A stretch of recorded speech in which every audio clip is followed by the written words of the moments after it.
আদিত্য, আমি তোকে ভালোবাসি। কেন আমার ভালোবাসাটা বুঝতে পারছস না? আমি তোকে আমার জীবনের থেকেও বেশি ভালোবাসি রে। ছি ভাবি, কি যা তা বলেন। আপনি আমার ভাইয়ের বউ, আর সেখানে আপনি কিভাবে আমাকে ভালোবাসতে পারেন? চুপ! কিসের ভাইয়ের বউ? দেখ আদিত্য, আমি তোকে প্রথম যেদিন দেখেছি সেই দিন আমি তোকে ভালোবেসে ফেলি। আমি তোকে ছাড়া বাঁচবো না রে। প্লিজ আমার ভালোবাসাটা গ্রহণ করে নে। প্লিজ ভাবি, বাজে কথা বলবেন না। আমি আপনাকে আমার বড় বোনের চোখে দেখি, আর আপনি কি না। ছি, ভাবতে ঘৃণা হচ্ছে। এখনই আমার রুম থেকে বের হয়ে যান। আদিত্য দেখ, আমাকে গ্রহণ করে নে, না হলে কিন্তু খুব খারাপ হয়ে যাবে। আদিত্য রাগে লোক নিয়ে বলল, উফ, সমস্যা কি আপনার? আমার কথা কি বোঝেন না? আমি আপনাকে ভালোবাসতে পারি না। আপনি আমার বড় ভাইয়ের বউ, আপনি আমার বড় বোনের মতো। প্লিজ ভাবি, আপনার পায়ে ধরি, আমার রুম থেকে চলে যান। আমাকে প্লিজ বিরক্ত করবেন না। আদিত্য দেখ, আমাকে যদি একবার গ্রহণ করস তাহলে তুই যা চাইবি আমি তোকে তাইই দিব। এমনকি আমার দেহটাও তোকে দিয়ে দিব। প্লিজ একবার শুধু তোর মনের ভিতরে আমাকে জায়গা দে। আদিত্য রেগে চিৎকার দিয়ে বলতে লাগলো, আরে বাবা, আপনার সমস্যা কি? আপনি কি বাংলা কথা বোঝেন না? এখনই যদি আমার রুম থেকে না যান তাহলে আমি এখনই সবাইকে ডেকে বলে দিব। তুলি তাড়াতাড়ি করে গিয়ে আদিত্যর মুখ চেপে ধরে, খাটের উপরে ধাক্কা দিয়ে নিজের শাড়ির আঁচল বুক থেকে ফেলে দিয়ে বলল, আমি বুঝতে পারছি তুই কি চাস। ওয়েট, তোকে আমি এখনই খুশি করে দিচ্ছি। আদিত্যর সাথে সাথে চোখ বন্ধ করে ফেলে আর বলতে লাগলো, ভাবি, বেশি হয়ে যাচ্ছে কিন্তু। আমি কিন্তু আপনার গায়ে হাত তুলতে বাধ্য হব। আমিও তো তাই চাই সোনা, তুমি আমার গায়ে হাত দিয়ে আদর করো। তুলি আদিত্যর কাছে এসেছে আদিত্যর উপর যেই উঠতে যাবে, আদিত্য সাথে সাথে ধাক্কা দিয়ে খাট থেকে উঠে তুলির গালে ঠাস ঠাস করে থাপ্পড় মেরে দিল। তুলি ব্যথায় চোখ দিয়ে পানি পড়তে লাগলো। তুলির রাগ উঠে গেল। তুলি আদিত্যকে ধাক্কা দিয়ে বলল, তোর এত বড় সাহস আমার গায়ে হাত তোলা! আজ পর্যন্ত আমার ফ্যামিলি কোনোদিনও আমাকে একটা ফুলের টোকাও দেয়নি, আর সেইখানে তুই কিনা আমাকে মারলি! দেখ আমি তোর কি অবস্থা করি। আরে যান যান, যা ইচ্ছে করেন। আপনাকে যেন আমার রুমের সামনে না দেখি, বলে দিলাম। আদিত্য কথাটা বলে ওয়াশরুমে চলে গেল। তুলি ওর ব্লাউজের হাতা ছিঁড়ে ফেললো, দুই হাতের সাথে শাড়ি সব খুলে ফেললো। আদিত্য ওয়াশরুম থেকে বের হতেই তুলি চিৎকার দিয়ে বলতে লাগলো, আদিত্য প্লিজ আমাকে ছেড়ে দাও, আমি তোমার বোনের মতন, প্লিজ আমাকে ছেড়ে দাও, আমার এত বড় সর্বনাশ করো না প্লিজ। তুলি যখন চিল্লাচ্ছিল তখন কাজের বুয়া দরজা ধাক্কা দিতে লাগলো। আদিত্য কিছু বলার আগে আরো জোরে জোরে বলতে লাগলো। আর এইদিকে কাজের বুয়া সবাইকে ডাকতে চলে যায়। আর আকাশ বলল, ছি ভাবি, কি শুরু করছেন? আর এইসব কি বলেন? দেখেন, এমনিতে আমার আব্বু আমাকে দেখতে পারে না, তার উপরে এমন করেন না। আপনার পায়ে পড়ি। দেখ আমাকে থাপ্পড় মারছস না, দেখ আমি কি করি। এখনো সময় আছে, আমাকে গ্রহণ করে নে। এইটা কখনো সম্ভব না। প্লিজ ভাবি, বোঝার চেষ্টা করেন। ওকে, জাস্ট তাহলে আর কিছুই করার নেই। তুলি কথাটা বলে চিল্লাতে লাগলো। আর দরজার ওই পাশে সবাই ধাক্কাতে লাগলো। আদিত্য কি করবে বুঝতে পারছে না। তুলি আদিত্যকে ধাক্কা দিয়ে ফেলে দিয়ে ফ্লোরের উপর মাথাটা একদম টেবিলের সাথে লাগে। মাথায় কিছুটা কেটে রক্ত পড়তে লাগলো। আর তুলি দরজা খুলে সোজা আদিত্যর ভাইকে জড়িয়ে ধরে কান্না করতে লাগলো। আদিত্য ভাইয়ের সাথে সাথে শার্ট খুলে তুলিকে পরিয়ে দেয়।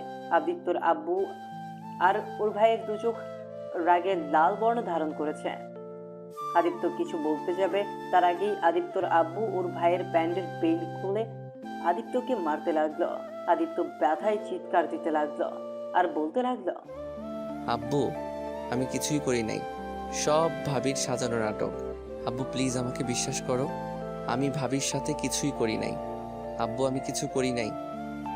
আদিত্যর আব্বু সাইফুল চৌধুরী আরো মারতে লাগলো আর বলতে লাগলো, চুপ বেয়াদব ছেলে, এক নিজের মাকে তো খেয়ে ফেলেছস, আবার নিজের বড় ভাইয়ের বউয়ের সাথে। ছি, তোর মতো কুলাঙ্গার ছেলে থাকার চেয়ে না থাকাই ভালো। তুই এখনই এ বাড়ি থেকে বের হয়ে যা, না হলে তোকে আমি মেরেই ফেলবো।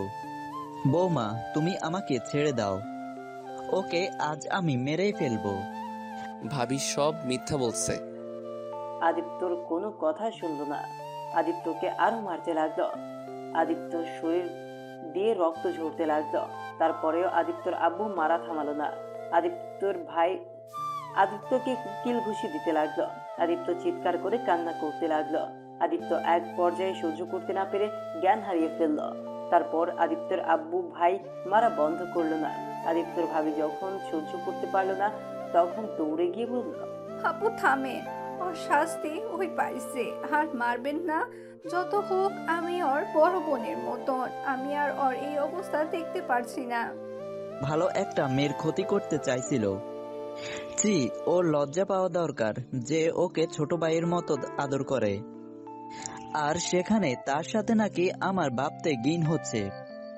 এই ছেলেটা কেন আল্লাহ আমার ঘরে পাঠিয়েছিল? ওর জন্য আমার স্ত্রী আমাদের ছেড়ে চলে, আমার মতো কুলাঙ্গা ছেলেকে কেন যেন আল্লাহ বাঁচিয়ে রাখছে। ওই মরে না কেন? এত মানুষ মরে, ওই মরতে পারে না?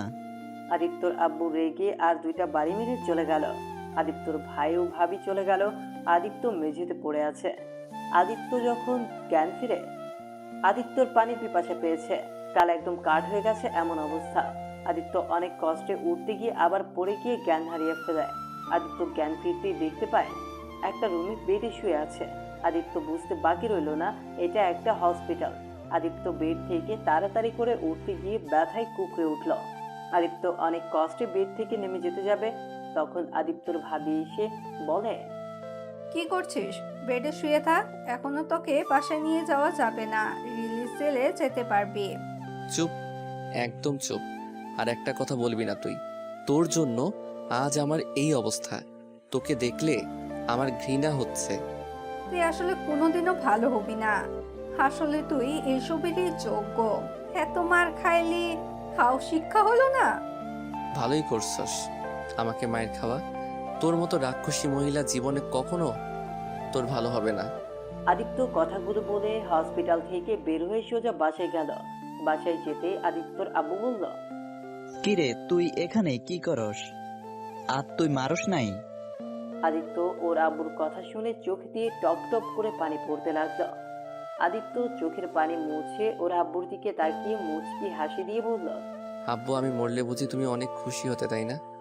দুঃখিত আব্বু, তোমার খুশিটা হতে দিলাম না। আমার মৃত্যু যেদিন হবে তোমাকে জানাবো। চুপ কর, তুই এখান থেকে যা। তোকে দেখলে আমার শরীরের রক্ত সব মাথায় উঠে যায়। এখনই আমার চোখের সামনে থেকে চলে যা। হ্যাঁ, চলে যাব, সারা জীবনের মতো। আব্বু, তোমার কাছে আমার কিছু প্রশ্ন ছিল। তাই নাকি? সারা জীবনের মতো চলে যাবি? তার মানে তুই আত্মহত্যা করবি নাকি? শোন, আত্মহত্যা করতে পারবি না। দূরে কোথাও গিয়ে মর গিয়ে এসব পুলিশের ঝামেলা নিতে পারবো না। মরে একটু শান্তি দে আমাদের। এখানে মরে আরো বিপদে ফেলিস। আদিত্য ওর আব্বুর কথাগুলো যেন আদিত্যর বুকে সোজা গেঁথে যাচ্ছে। মনে হচ্ছে কেউ তীর দিয়ে বুকে একদম গেঁথে ফেলছে। আদিত্য অনেক কষ্টে মুখে হাসি টেনে বলল, চিন্তা করো না আব্বু, তোমাদের কোনো ঝামেলা হোক এইটা আমি কখনো এমন কাজ করব না। আচ্ছা আব্বু, একটা কথা বলো না, আমার উপরে তোমার এত রাগ কেন? আচ্ছা আব্বু, আমাকে জন্ম দিতে গিয়ে আম্মু মারা গেছে, সেইখানে আমার দোষ দাও? আব্বু, মানুষ কখন মারা যাবে, কখন কি হবে, সব উপর আল্লাহর ইচ্ছা। উনি যখন নিয়ে যাবে তখন তাকে যেতে হবে। সেইখানে আমার হাত কোথায় পেলে? আব্বু, তুমি যে আমাকে এই অভিযোগ দিয়ে আমাকে ছোটবেলা থেকে অবহেলা, আমার ঘৃণা করো না। আব্বু, সত্যি বলতে তুমি এটা বোকামি করছো। আব্বু, আমি আম্মুর মৃত্যুর জন্য দায়ী না, তুমি আম্মুর মৃত্যুর জন্য দায়ী। তুমি যদি আম্মুকে একটু সময় দিতে আজ এমন হইতো না। সেই দিন তোমার জন্য আম্মু সিঁড়ি থেকে পড়ে গেছিল, যার কারণে পেটে ব্যথা পাই। ভাগ্যক্রমে আমি বেঁচে গেলে আম্মু মারা যায়। আব্বু, এখানে আমার দোষটা কোথায়? যাই হোক আব্বু, তোমাকে বোঝানোর ক্ষমতা আমার নাই। তুমি ভালো থেকো, নিজের যত্ন নিও। আর হ্যাঁ আব্বু, আমি ভাবির সাথে কিছুই করি নাই। দূর, এসব কেন? তোমাকে বলছি, তুমি তো আমাকে বিশ্বাস করো না। তোমাকে বলে হুদাই মুখ নষ্ট করা। গুড বাই আব্বু, ভালো থেকো। আদিত্যের আব্বু কিছু বলতে যাবে রেগে আদিত্যর আব্বু আদিত্যের গালে ঠাস ঠাস করে থাপ্পড় মেরে দিল। আদিত্য থাপ্পড় খেয়ে গালে হাত দিয়ে মুচকি হাসি দিল। তারপর নিজের রুমে চলে গেল। রুমে গিয়ে ওর ফোনটা আর ওয়ালেটটা নিয়ে বের হয়ে গেল। শেষবারের মতো বাড়িটা ভালো করে চোখ বুলিয়ে দেখতে লাগলো। তারপর ওর আব্বুর থেকে বিদায় নিয়ে বের হয়ে আসলো। আদিত্য আনমনে হাঁটতে লাগলো রাস্তা দিয়ে, সারা শরীরে ব্যান্ডেজ করা। সবাই আদিত্যকে অদ্ভুতভাবে তাকিয়ে দেখতে লাগলো। আদিত্য একটা গাছের আড়ালে গিয়ে হাত পায়ের ব্যান্ডেজ খুলে ফেলে দিল। শার্টের হাতা দিয়ে পুরো হাত ঢেকে নিল। আদিত্য হাঁটতে লাগলো। আদিত্য হাঁটতে হাঁটতে অনেক দূরে চলে আসে। আদিত্য ব্রিজের কাছে চলে আসে। রাতের অন্ধকারে আদিত্য দাঁড়িয়ে আছে ব্রিজের উপরে একা। আদিত্য ভেবে পাচ্ছে না কি করবে। লাফ দিতে গিয়ে ভয় লাগতে লাগলো। আদিত্য ব্রিজের গ্রিল ধরে উঠে দাঁড়ালো। আদিত্য চোখ বন্ধ করে ওর আব্বুর কথা ভাবতে লাগে। আদিত্য অতীতগুলো ভাবতে লাগলো আর দুই চোখ বেয়ে চোখের পানি পড়তে লাগলো। আদিত্য দুই হাত পাখনা মেলার মতো করে দাঁড়িয়ে জোরে চিৎকার করে বলতে লাগলো, এই আল্লাহ, আমি তো বাঁচাতে চাইছিলাম। আল্লাহ, কেন তুমি আমাকে এমন ফ্যামিলিতে জন্ম দিলে? আল্লাহ, আমি কি এত খারাপ যে কারো ভালোবাসা পাওয়ার যোগ্য না? আল্লাহ, তুমি আমাকে ক্ষমা করে দিও। আমি আর এই কষ্ট সহ্য করতে পারছি না, তাই ভুল সিদ্ধান্ত নিতে বাধ্য হয়েছি। আদিত্য কথাগুলো বলে যে লাফ দিতে যাবে তখনই একটা ছেলে লাফ দিয়ে আদিত্যর হাত টেনে ধরে। আদিত্য চোখ খুলে দেখে কেউ ওর হাত ধরে ফেলেছে। আদিত্য কিছু বলার আগে ছেলেটা বলল, এই, আপনি এসব কি করছেন? আমার হাত ধরে উঠে আসেন। কে ভাই আপনি? প্লিজ আমার হাত ছেড়ে দেন। আমি বাঁচতে চাই না, প্লিজ আমাকে ছেড়ে দেন। ধুর বোকা, আত্মহত্যা করলে সব সমাধান হয় না। এখনই আমার হাত ধরে উঠে আসেন। দেখেন, আত্মহত্যা মহাপাপ, তাই এই কাজটা করা ঠিক না। দুনিয়ার কষ্ট সহ্য করতে পারছেন না বলে আত্মহত্যা করতে যাচ্ছেন। আর দুনিয়ার পরে যে একটা জীবন আছে, সেটা কি ভুলে গেছেন? তখন ওই কষ্টগুলো সহ্য করতে পারবেন তো? তার থেকে শুনেন, নামাজ কালাম পড়েন, আল্লাহর উপরে ভরসা রাখেন। ইনশাল্লাহ সব একদিন ঠিক হয়ে যাবে। দেখেন, প্লিজ জ্ঞান দিবে না। যার যার দুঃখ সেই সেই বোঝে। হ্যাঁ, আমার থেকে এটা কেউ ভালো বুঝবে না। দেখেন ভাই, আমি জানি না আপনার কিসের দুঃখ, এত কষ্ট। বাট ভাই, যত দুঃখ কষ্ট হোক, নিজেকে আগে ভালোবাসুন, তারপর অন্য কথা ভাবেন। আগে নিজের পায়ে দাঁড়ান, দেখেন সব ঠিক হয়ে যাবে। ভাই, আপনার মতো আমিও আত্মহত্যা করতে গেছি অনেকবার। বাট দেখেন, আজ আমি একটা চাকরি করি, নিজের খাওয়া পড়া চালানো কোনো সমস্যা হয় না। জানেন, আমার এই দুনিয়াতে একটা ভাই ছিল, সেই আমাকে ছেড়ে চলে গেছে। এখন আমার স্ত্রী ছাড়া আমার কেউ নাই এই দুনিয়াতে। আমার মা বাবার মুখটাও মনে নাই। আমাদের দুই ভাইকে একা করে তারা পরপারে পাড়ি জমিয়েছে। ছোটবেলা থেকে সবার লাথি গুঁতা খেয়ে বড় হয়েছি দুই ভাই। সমাজে আমাকে বলা হয় ফুটপাতের বখাটে ছেলে, যার বাবা মা বেঁচে নেই। তারপরেও জীবন যুদ্ধ করে আজ এত দূরে এসেছি। আদিত্য রাকিবের কথা শুনে কিছুটা খারাপ লাগলো। আদিত্য কিছু না বলে উপরে উঠে আসলো। রাকিব আদিত্যকে দেখে বলল, আপনার নাম কি? আমার নাম আদিত্য, আপনার? আচ্ছা, আমার নাম রাকিব। আপনি তো আমার ছোট ভাই হবেন। ও আচ্ছা। চলেন আমার সাথে। কোথায়? হোটেলে যাব। হোটেলে কেন? জি, আমার বসের সাথে এসেছি। আমি ড্রাইভিং করি। আমি থাকি সিলেট। এখানে এসেছি বসের অফিসের কাজের জন্য। ও, আমি আপনার সাথে হোটেলে গিয়ে কি করব?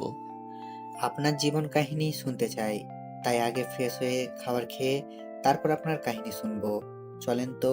এত কি ভাবেন? আমার বসকে নিয়ে ভাবছেন নাকি? আরে ভাবেন না, আমার বস অনেক ভালো একটা মানুষ, আমাকে অনেক ভালোবাসে। চলেন আপনি। আদিত্য কিছু বলার আগে রাকিব আদিত্যকে টেনে নিয়ে গেল। আদিত্যকে গাড়িতে বসিয়ে নিয়ে চলে গেল। হোটেলে গিয়ে আদিত্যকে রাকিবের রুমে নিয়ে গেল। দুজন ফ্রেশ হয়ে নিল। রাকিব আদিত্যকে দেখিয়ে ভয় পেয়ে গেল। আদিত্যর মুখ, গলার কাছ দিয়ে মায়ের দাগ ফুটে উঠেছে। ঠোঁটে রক্ত জমে কালো হয়ে গেছে। ভাই, আপনাকে মারছে কেউ নাকি? ওই, এসব কিসের দাগ? মনে হচ্ছে কেউ আপনাকে অনেক মেরেছে। ও কিছু না।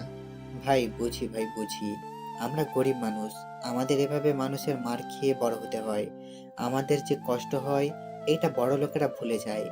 নিশ্চয়ই আপনার মালিক আপনাকে এভাবে মারছে।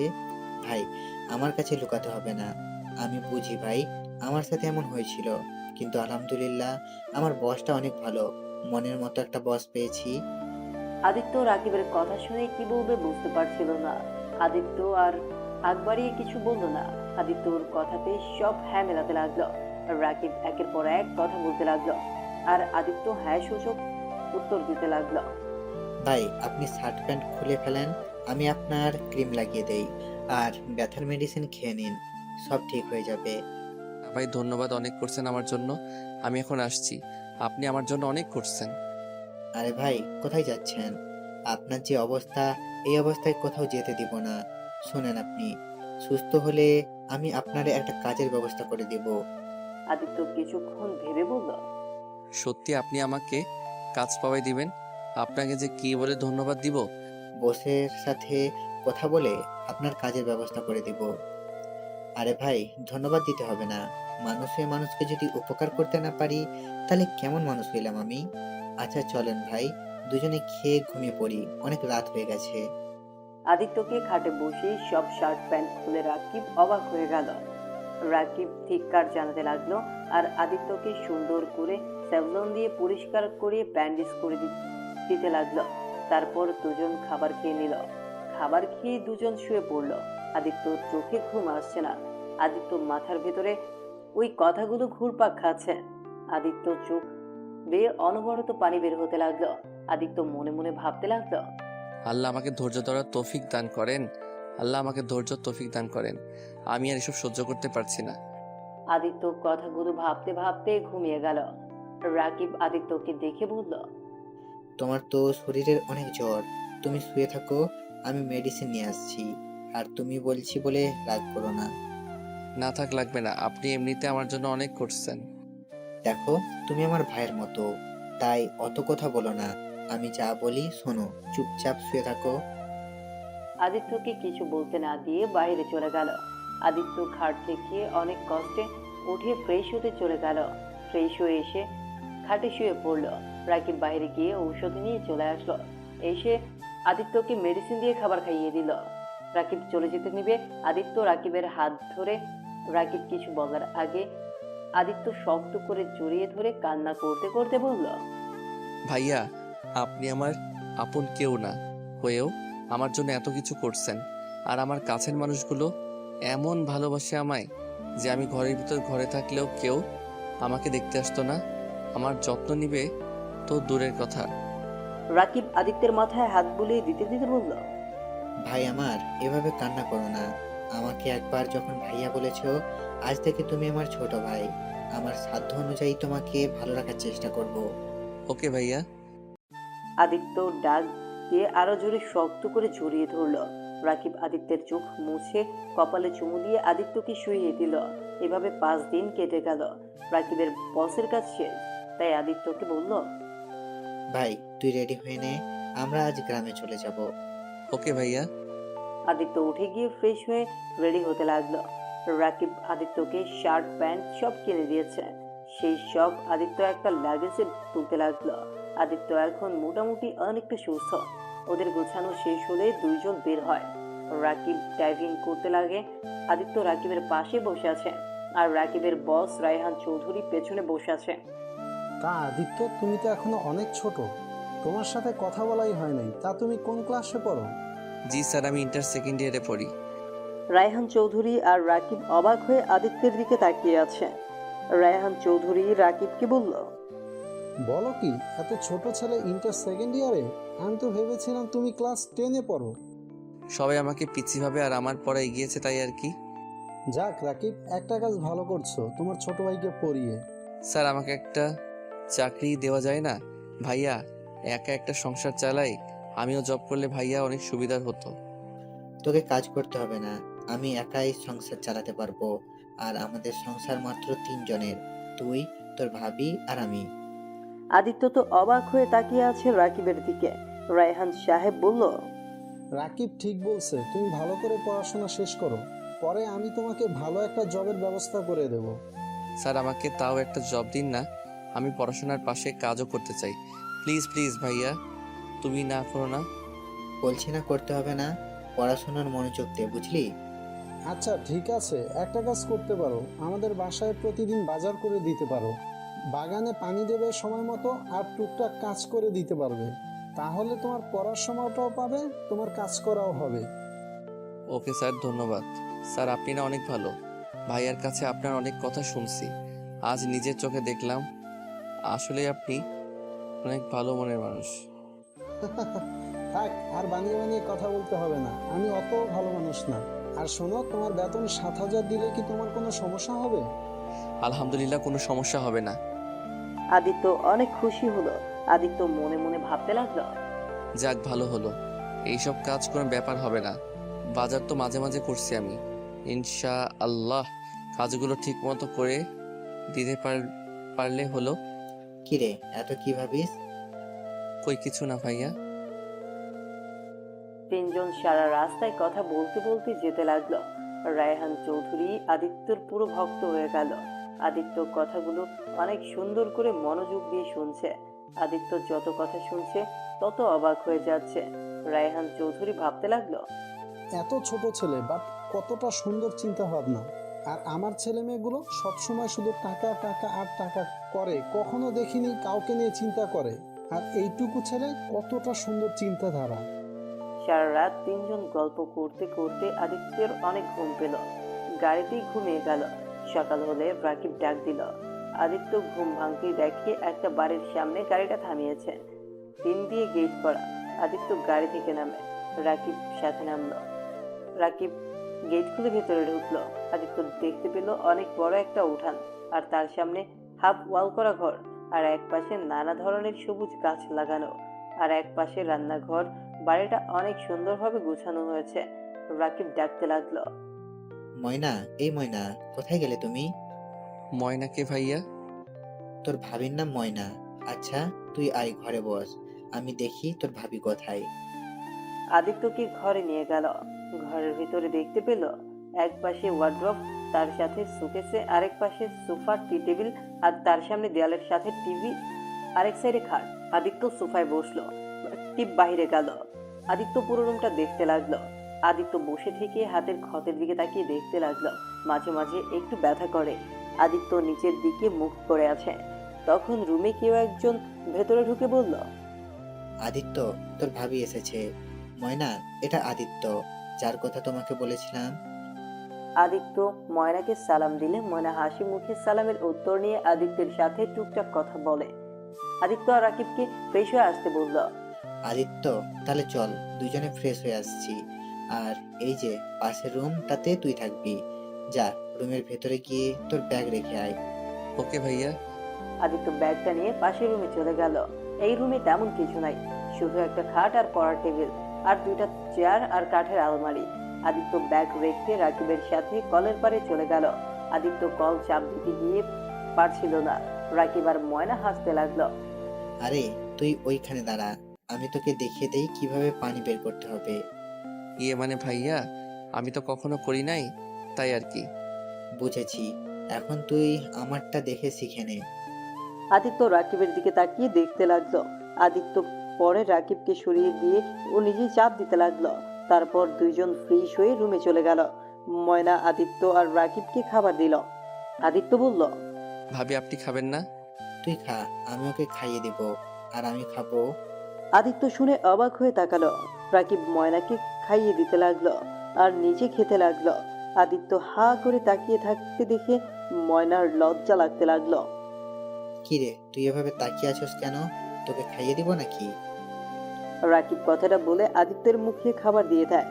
আদিত্য খাবার মুখে দিয়ে বলল, আসলে ভাইয়া তোমাদের ভালোবাসা দেখে আমি মুগ্ধ হয়ে গেছি। ওকে তুমি ভাবিকে খাইয়ে দাও। আচ্ছা। আদিত্য খেতে লাগলো। আদিত্য খাবারগুলো খেতে অনেক সমস্যা হচ্ছে। খাবার অনেকটা ঝাল হয়েছে। আদিত্যের চোখ দিয়ে ঝালে পানি বের হতে লাগলো। ঠোঁট জোড়া লাল বর্ণ ধারণ করলো। আদিত্যের দিকে তাকিয়ে রাকিব বলল, আদিত্য, কি হয়েছে, কান্না করছিস কেন? কিরে, তোর কি ঝাল লাগছে নাকি? না তেমন কিছু না ভাইয়া, তুমি খাও। ময়না বুঝতে পেরে আদিত্যকে পানি দিল। আদিত্য ঢক ঢক করে পানি খেয়ে নিল। ময়না আদিত্যকে বলল, তোমার ঝাল লাগছে আগে বলবে না? এভাবে জোর করে খাবার খাচ্ছ কেন? এটা তোমার নিজের বাড়ি ভাবতে পারো। তুমি থাকো, আমি মিষ্টি নিয়ে আসছি। সমান কথাগুলো বলে তারপর উঠে ফ্রিজ থেকে মিষ্টি আনতে চলে গেল। রাকিব আদিত্যের দিকে তাকিয়ে বলল, ঝাল খেতে পারোস না? আমাকে তো আগে বলবি। এভাবে জোর করে কেউ খায়?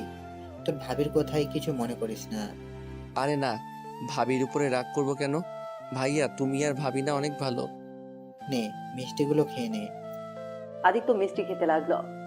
আচ্ছা তুমি মিষ্টিগুলো খাও, আমি তোমার জন্য ডিম পোস্ট করে নিয়ে আসছি। ভাবি থাক, এত কষ্ট করতে হবে না, আমি খান, আমি এটা খেতে পারবো। তুমি চুপচাপ বসে থাকো, আমি আসছি। ময়না রান্নাঘরে গেল। আদিত্য মিষ্টি খেতেই কিছুটা ঝাল কমলো। আদিত্য বাইরের দিকে তাকিয়ে দেখে ময়না রান্নাঘরে আগুন জ্বালাচ্ছে। আদিত্য বলল, ভাইয়া ভাবি কি করে, ভাবি ডিম ভাজতে না করো, আমি এটা দিয়ে খেতে পারবো। করুক, আমি বললে শুনবে না, তাই একটু অপেক্ষা কর। সরি ভাইয়া, ভাবি এত সুন্দর করে রান্না করছে, আমি সেইটা খেতে পারলাম না, আবার ভাবিকে কষ্ট দিলাম। আরে ধুর, সমস্যা নাই। কিছুক্ষণের ভেতরে মায়া ডিম ভেজে আদিত্যকে দিল। আদিত্য ধন্যবাদ দিয়ে খাবার খেয়ে উঠল। আদিত্য পাশের রুমে খাটে বসে থাকলো নিচের দিকে। আদিত্য রাকিবকে চলে যেতে দেখে বলল, ভাইয়া রুমে বসে থাকতে ভালো লাগছে না, এই গ্রামটা ঘুরে দেখতে চাই।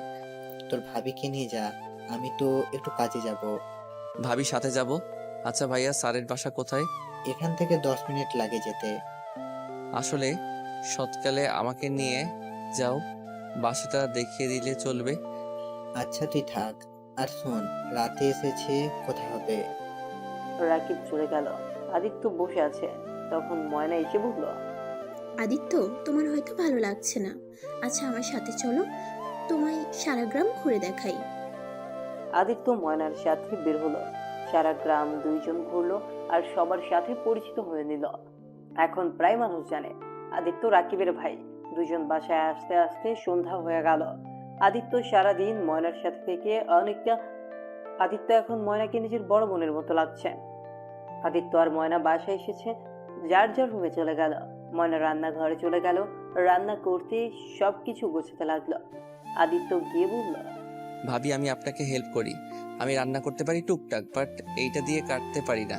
চাকু আছে কি ওইটা দিন, সবকিছু কেটে দেয়। আদিত্যর কথা শুনে ময়না কিছুটা হাসলো। আদিত্যকে উদ্দেশ্য করে বলল, কোনো কাজ করতে হবে না, এখানে বসে থেকে গল্প করলে ময়না খুশি হব। না ভাবি, চাকু থাকলে দেন আমি কেটে দেই। ওই তো চাকু, ওইটাতে কি ধার আছে? আদিত্য গিয়ে চাকু ধরে দেখে ধার আছে। পরে ময়নাকে তুলে দিয়ে আদিত্য কাটাকুটি করতে লাগলো। ময়না ময়না মিটিমিটি হাসতে লাগলো আর রান্না করতে লাগলো। ময়নাকে হাসতে দেখে বলল, ভাবি হাসেন কেন? ভাবছি আমার ছোট ভাইটার বউটা অনেক লাকি হবে, তার রান্না করতে হবে না। কি যে বলেন না ভাবি, আর আমি বিয়ে করব না? মানে আমাকে কে বিয়ে করবে? আমার পরিচয় নাই। চুপ, কি বলো? তোমার পরিচয় নাই মানে? তুমি তো আমার দের ছোট ভাই, আর রাকিবের ভাই, এটাই সবাই জানে। আচ্ছা ভাবি, আমাকে সবাই রাকিব ভাইয়ার ছোট ভাই কেন ভাবছে? ভাইয়ার তো ফ্যামিলিতে কেউ নাই। তোমার ভাইয়াও একটা ছোট ভাই ছিল, কিন্তু ওই রোড অ্যাক্সিডেন্ট করে মারা যায়। এটা কেউ জানেন না, তাই সবাই তোমাকে ওর ছোট ভাই ভাবছে। আর সব থেকে মজার বিষয়, তোমার নাম আর ওর নাম এক, আদিত্য। ও আচ্ছা, আদিত্যকে কেউ কেউ দেখে নাই? না, ওই শহরে থাকতো, ওর ভাইয়া এখন থেকে মাসে মাসে টাকা পাঠাতো। ও আচ্ছা, নেন ভাবি, কথা বলতে বলতে আমার কাটাকুটি শেষ। ধন্যবাদ ভাই আমার। যাও তুমি রুমে গিয়ে রেস্ট নাও, আমি রান্না শেষ করে নিই। ভাইয়া কখন আসবে? রাত 10টায় আসবে, তুমি যাও। ও আচ্ছা, আমি এখানে বসে থেকে আপনার রান্না দেখি? আমাকে তো কাজ শিখতে হবে আপনাকে সাহায্য করার জন্য। তাই শিখতে হবে না, তুমি যাও। তোমার ভাবি যতদিন আছে ততদিন একাই সব সামলিয়ে নিতে পারবে। ওকে ভাবি, তাও দেখি একটু। আদিত্য আর ময়না টুকটাক কথা বলতে বলতে কাজ করতে লাগলো। ময়নার রান্না শেষ হলে দুইজন যার যার রুমে যায়। আদিত্যকে অনেকবার খাবার খেয়ে নিতে বললে আদিত্য খায় না। রাকিব আসলে সবাই একসাথে খাবে। রাকিব আসতে আসতে রাত 11টা বেজে গেল।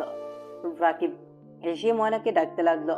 মানে রুম থেকে বের হয়ে কোনো কথা না বলে খাটের দিকে গেল। আর রাকিব ময়নাকে পেছন থেকে জড়িয়ে ধরে বলল, সরি জান, মালিকের মেয়েরা আজ দেশে আসলো তো, তাই ওইখানে দৌড়াদৌড়ি করতে করতে লেট হয়ে গেছে। দুঃখিত জান, প্লিজ ক্ষমা করে দাও। তুমি জানো তোমার অপেক্ষা করতে করতে আদিত্য ঘুমিয়ে গেছে। এত জোর করলাম তাও খাইলো না, ভাইয়া আসলে খাবে। এখন যাও ওকে ডাক দিয়ে দুজন ফ্রেশ হয়ে এসে খেতে আসো। হায় আল্লাহ, বলো কি? আচ্ছা, আমি এখনই যাচ্ছি। রাকিব আদিত্যের রুমের সামনে গিয়ে নক করতে লাগলো।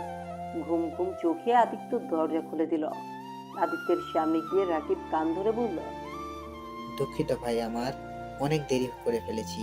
চল তিনজনে খেয়ে নেই। আরে ভাইয়া সমস্যা নাই, আমি ভাবি ঘুমিয়ে গেছে নাকি জেগে আছে? জেগে আছে, চল। আদিত্য আর রাকিব কলের পাড়ে গিয়ে দুজন ফ্রেশ হয়ে নিল। রুমে এসে সে দেখে ময়না খাবার পেরে বসে আছে। আদিত্য আর রাকিব বসে পড়লো, যার যার প্লেটের খাবার হাত দিয়ে খেতে লাগলো। আর রাকিব ময়নাকে খাইয়ে দিতে লাগলো। ভাইয়া সকালে আমাকে নিয়ে যাবে তো? নিয়ে যাব, কিন্তু তোর কিছু কাগজপত্র বানাতে হবে, তারপর তোকে কলেজে ভর্তি করে দিব। ওকে ভাইয়া। ভাইয়া আমার জন্য তোমাদের অনেক কষ্ট করতে হচ্ছে। তোর ছোট ভাইয়ের জন্য কিছু করতে না পারলে বড় ভাই হইলাম তাহলে কি করে? আচ্ছা, এসব কথা বাদ দিয়ে খেয়ে নে। তিনজন খাবার খেয়ে নিল। তারপর আদিত্য নিজের রুমে এসে ঘুমিয়ে পড়ল। সকালে ঘুম ভাঙতে রাকিব ওকে নিয়ে রায়হান সাহেবের বাড়িতে গেল। আদিত্য বাড়িটা দেখে কিছুটা অবাক হলো। আদিত্য খুব চেনা লাগছে বাড়িটা, আর বুঝতে পারছে না এটা কোথায় দেখছিল। আদিত্য পুরো বাড়ির চারদিক ঘুরে ঘুরে দেখতে লাগলো। রাকিব আদিত্যর কাঁধে হাত দিয়ে বলল, কিরে, বাড়ি থেকে অবাক হলি নাকি? হ্যাঁ, এত সুন্দর বাড়িতে আমি কাজ করব বিশ্বাস হচ্ছে না, কত বড় বাড়ি। এটা তো স্যারের বাপের বাড়ি। স্যারের লন্ডনে অনেকগুলো বাড়ি কোম্পানি আছে। আমি 4 মাস পর পর যাই। তুই খুশিতে মাথা ঘুরিয়ে পড়ে যাবি। মানে স্যারের আরো বাড়ি আছে? লন্ডনে বাড়ি থাকতে উনি এখানে কেন থাকে? ওইখানে তার ছেলে মেয়ে ভাই আরো অনেক আত্মীয় স্বজন থাকে। আর এখানে স্যারের স্ত্রী আর মা থাকে। এইটা তার বাবার স্মৃতি, তাই। ও আচ্ছা। হুম। আচ্ছা চল ভিতরে যাই। আর শোন, স্যারের 2টা মেয়ে এসেছে। রাইসা ম্যাম অনেক ভালো, কিন্তু তিশা ম্যাম অনেকটা রাগী টাইপের। তুই ভুলেও তার সামনে যাবি না। আদিত্য বুকের ভেতরে ধুপ করে উঠল ঈশা নামটা শুনে। আদিত্য কিছু না বলে রাকিবের সাথে বাসার ভেতরে প্রবেশ করলো। আদিত্যকে দেখে রায়হান চৌধুরী বলল, আরে আদিত্য যে, ভিতরে আসো। তুমি সত্যিই কাজটা করতে চাও? জি স্যার। আচ্ছা রহমত, তুমি আদিত্যকে নিয়ে যাও, কাজ সব বুঝিয়ে দাও। আর রাকিব, আমাকে বের হতে হবে, চলো। আচ্ছা স্যার, চলেন। আর আদিত্য, সাবধানে থাকিস। ছুটি হলে বাসায় চলে যাস। রাকিব আদিত্যের হাতে কয়েকটা টাকা দিয়ে চলে গেল। আদিত্য রহমতের সাথে চলে গেল। রহমত আদিত্যকে সবকিছু বুঝিয়ে দিতে লাগলো। আদিত্য সবকিছু বুঝে নিয়ে কাজ করতে লাগলো। আদিত্য বাগানের সব গাছে পানি দিতে লাগলো। গাছে পানি দেওয়া শেষ করে আদিত্য গাড়ি ধোয়ার কাজ করতে লাগলো। আদিত্য গাড়ি ধুতে গিয়ে কারো সাথে খেলো ধাক্কা। আদিত্য নিজেকে সামলাতে না পেরে পা পিছলে সোজা কাদার ভেতরে পড়ে গেল। আদিত্য কাদা মাখা মুখ নিয়ে দাঁড়াতেই আদিত্য চমকে গেল। আদিত্য কিছু বলতে যাবে, তখন আদিত্যর গালে ঠাস ঠাস করে থাপ্পড় মেরে দিয়ে বলল, ছোট লোকের বাচ্চা, চোখে দেখোস না? আর একটু হলে আমার কি অবস্থা হইতো। বাইরে যাওয়ার মুডটাই নষ্ট করে দিল। আব্বু আসুক, তোর চাকরি যদি না খাচ্ছি, আমার নামও তিশানা। সরি ম্যাম, আমি বুঝতে পারি নাই। প্লিজ আমার চাকরিটা খেয়ে দিবেন না, আমি আজ প্রথম চাকরিতে জয়েন করছি। প্লিজ ম্যাম এমনটা করেন না, আমি আপনার পায়ে ধরে বলছি। আদিত্য তৃষার পা ধরতে যাবে, তৃষা আদিত্যকে লাথি দিয়ে গাড়ির সাথে ধাক্কা দিয়ে ফেলে দিল। আদিত্যর মাথাটা গাড়ির সাথে, কপালটা বাড়ি খেয়ে ফুলে গেল। তৃষা বিরক্ত ভাব নিয়ে চলে গেল। আদিত্যকে দেখিয়ে রহমত দৌড়ে এসে আদিত্যকে ধরে পানির পাইপটা আদিত্যর দিকে ধরলে আদিত্যের মুখে শরীরে কাদা পরিষ্কার হয়ে গেল। আদিত্য আবার কাজ করতে লাগলো। কাজ শেষ করে আদিত্যকে বাজারে পাঠিয়ে দিল। আদিত্যর সাথে রহমত গেল। দুইজন বাজার করে নিয়ে আসলো। আদিত্য সারাদিন অনেক ভালো কাজ করলো। কাজ শেষ করে সন্ধ্যায় বাসায় ফিরে যায়। বাসায় যেতেই ময়না দেখলো আদিত্যের কপাল ফুলে আছে। কি ব্যাপার ভাই, তোমার কপাল ফোলা কেন? ও কিছু না ভাবি, ভাইয়া বাসায় আসে নাই। না, আবার মনে হয় বাইরে গেছে। তুমি ফ্রেশ হয়ে আসো, আমি তোমার কপালে বরফ লাগিয়ে দিই। আদিত্য ফ্রেশ হতে চলে গেল। ময়না খাবার নিয়ে এসেছে, আদিত্যকে দিল। খাবারটা খেয়ে নাও। মনে হয় না সারাদিন কিছু খাইছো। প্রথম দিন এত কি কাজ করলে? না খেয়ে কাজ করলে শরীর খারাপ করবে তো। আপনি কিভাবে জানলেন বাড়ি না খেয়ে আসি? তোমার মুখ দেখে বোঝা যাচ্ছে। আচ্ছা তুমি খেয়ে নাও, আমি বরফ ধরে থাকি। আপনি তো মনে হয় খাবার খান নাই। না, খেয়েছি। তোমার ভাইয়া আজ বাসায় আসতে পারবে না, তাই নিজের হাতে খেয়েছি। ও আচ্ছা। আদিত্য খাবার খেতে লাগলো আর ময়না আদিত্যের কপালে বরফ লাগিয়ে দিতে লাগলো। খাওয়া শেষ হলে আদিত্য ক্লান্ত হয়ে ঘুমিয়ে যায়। রাতে ঘুম ভাঙলে ময়নার সাথে কিছুক্ষণ গল্প করে হালকা খাবার খেয়ে সারা রাত জেগে থাকে। ঘুম না আসতে আদিত্য জানলার ফাঁক দিয়ে চাঁদের আলো দেখতে লাগলো। এভাবে কখন সকাল হয়ে গেল বুঝতে পারে নাই। আদিত্য উজু করে এসে মসজিদে চলে গেল। এসে দেখে ময়না কোরআন তেলাওয়াত করছে। আদিত্য পাশে বসে শুনতে লাগলো। তেলাওয়াত শেষ করে ময়না বলল, ভাই কিছু বলবে? না ভাবি, আপনার তেলাওয়াত শুনতে অনেক ভালো লাগছিল। আচ্ছা ভাবি থাকেন, আমি চলে যাই, সকালে গিয়ে অনেক কাজ আছে। খাবার গরম করে দিই, খাবার খেয়ে তারপর যাও। কখন না কখন ছুটি দেয় কে জানে। ওকে ভাবি। ময়না কোরআন রেখে রান্নাঘরে গিয়ে খাবার গরম করে নিল। এত সকাল সকাল খেতে অনেক সমস্যা হলো। আদিত্য খাবার খেয়ে চলে গেল। রায়হান চৌধুরীর বাড়িতে গিয়ে গাছে পানি দিয়ে সকল কাজ করতে লাগলো। আদিত্য কাজ শেষ করে বাহির হতে যাবে, তখনই পেছন থেকে তৃষা বলল, এই ছেলে শোনো, আমার জামাগুলো একটু আয়রন করে দাও। আচ্ছা ম্যাম, আসছি। আদিত্য তৃষার সাথে ওর রুমে গিয়ে ওর জামা কাপড় আয়রন করতে লাগলো। আদিত্য একটা ড্রেস পুড়িয়ে ফেলতে তৃষা রেগে আদিত্যের কাছে এসে ঠাস ঠাস করে থাপ্পড় মারতে লাগলো। আদিত্য নিজেকে সামলাতে না পেরে কারো পায়ের কাছে গিয়ে পড়ল। আদিত্য মাথা উপরের দিকে নিতে দেখে রাইমা দাঁড়িয়ে আছে। আদিত্যকে দেখে রাইমা আদিত্যকে তুলে তৃষাকে বলে, আদিত্যকে কেন মারলো? তৃষার রাগে লোক নিয়ে বলল, মারবো না মানে? এই বদমাইশ ছেলে কি করছে জানিস? আমার জামা আয়রন করতে দিয়েছিলাম আর আমার প্রিয় জামাটা ওই পুইড়া ফেলছে। ইচ্ছে করছে ওকে মেরে ফেলি একেবারে।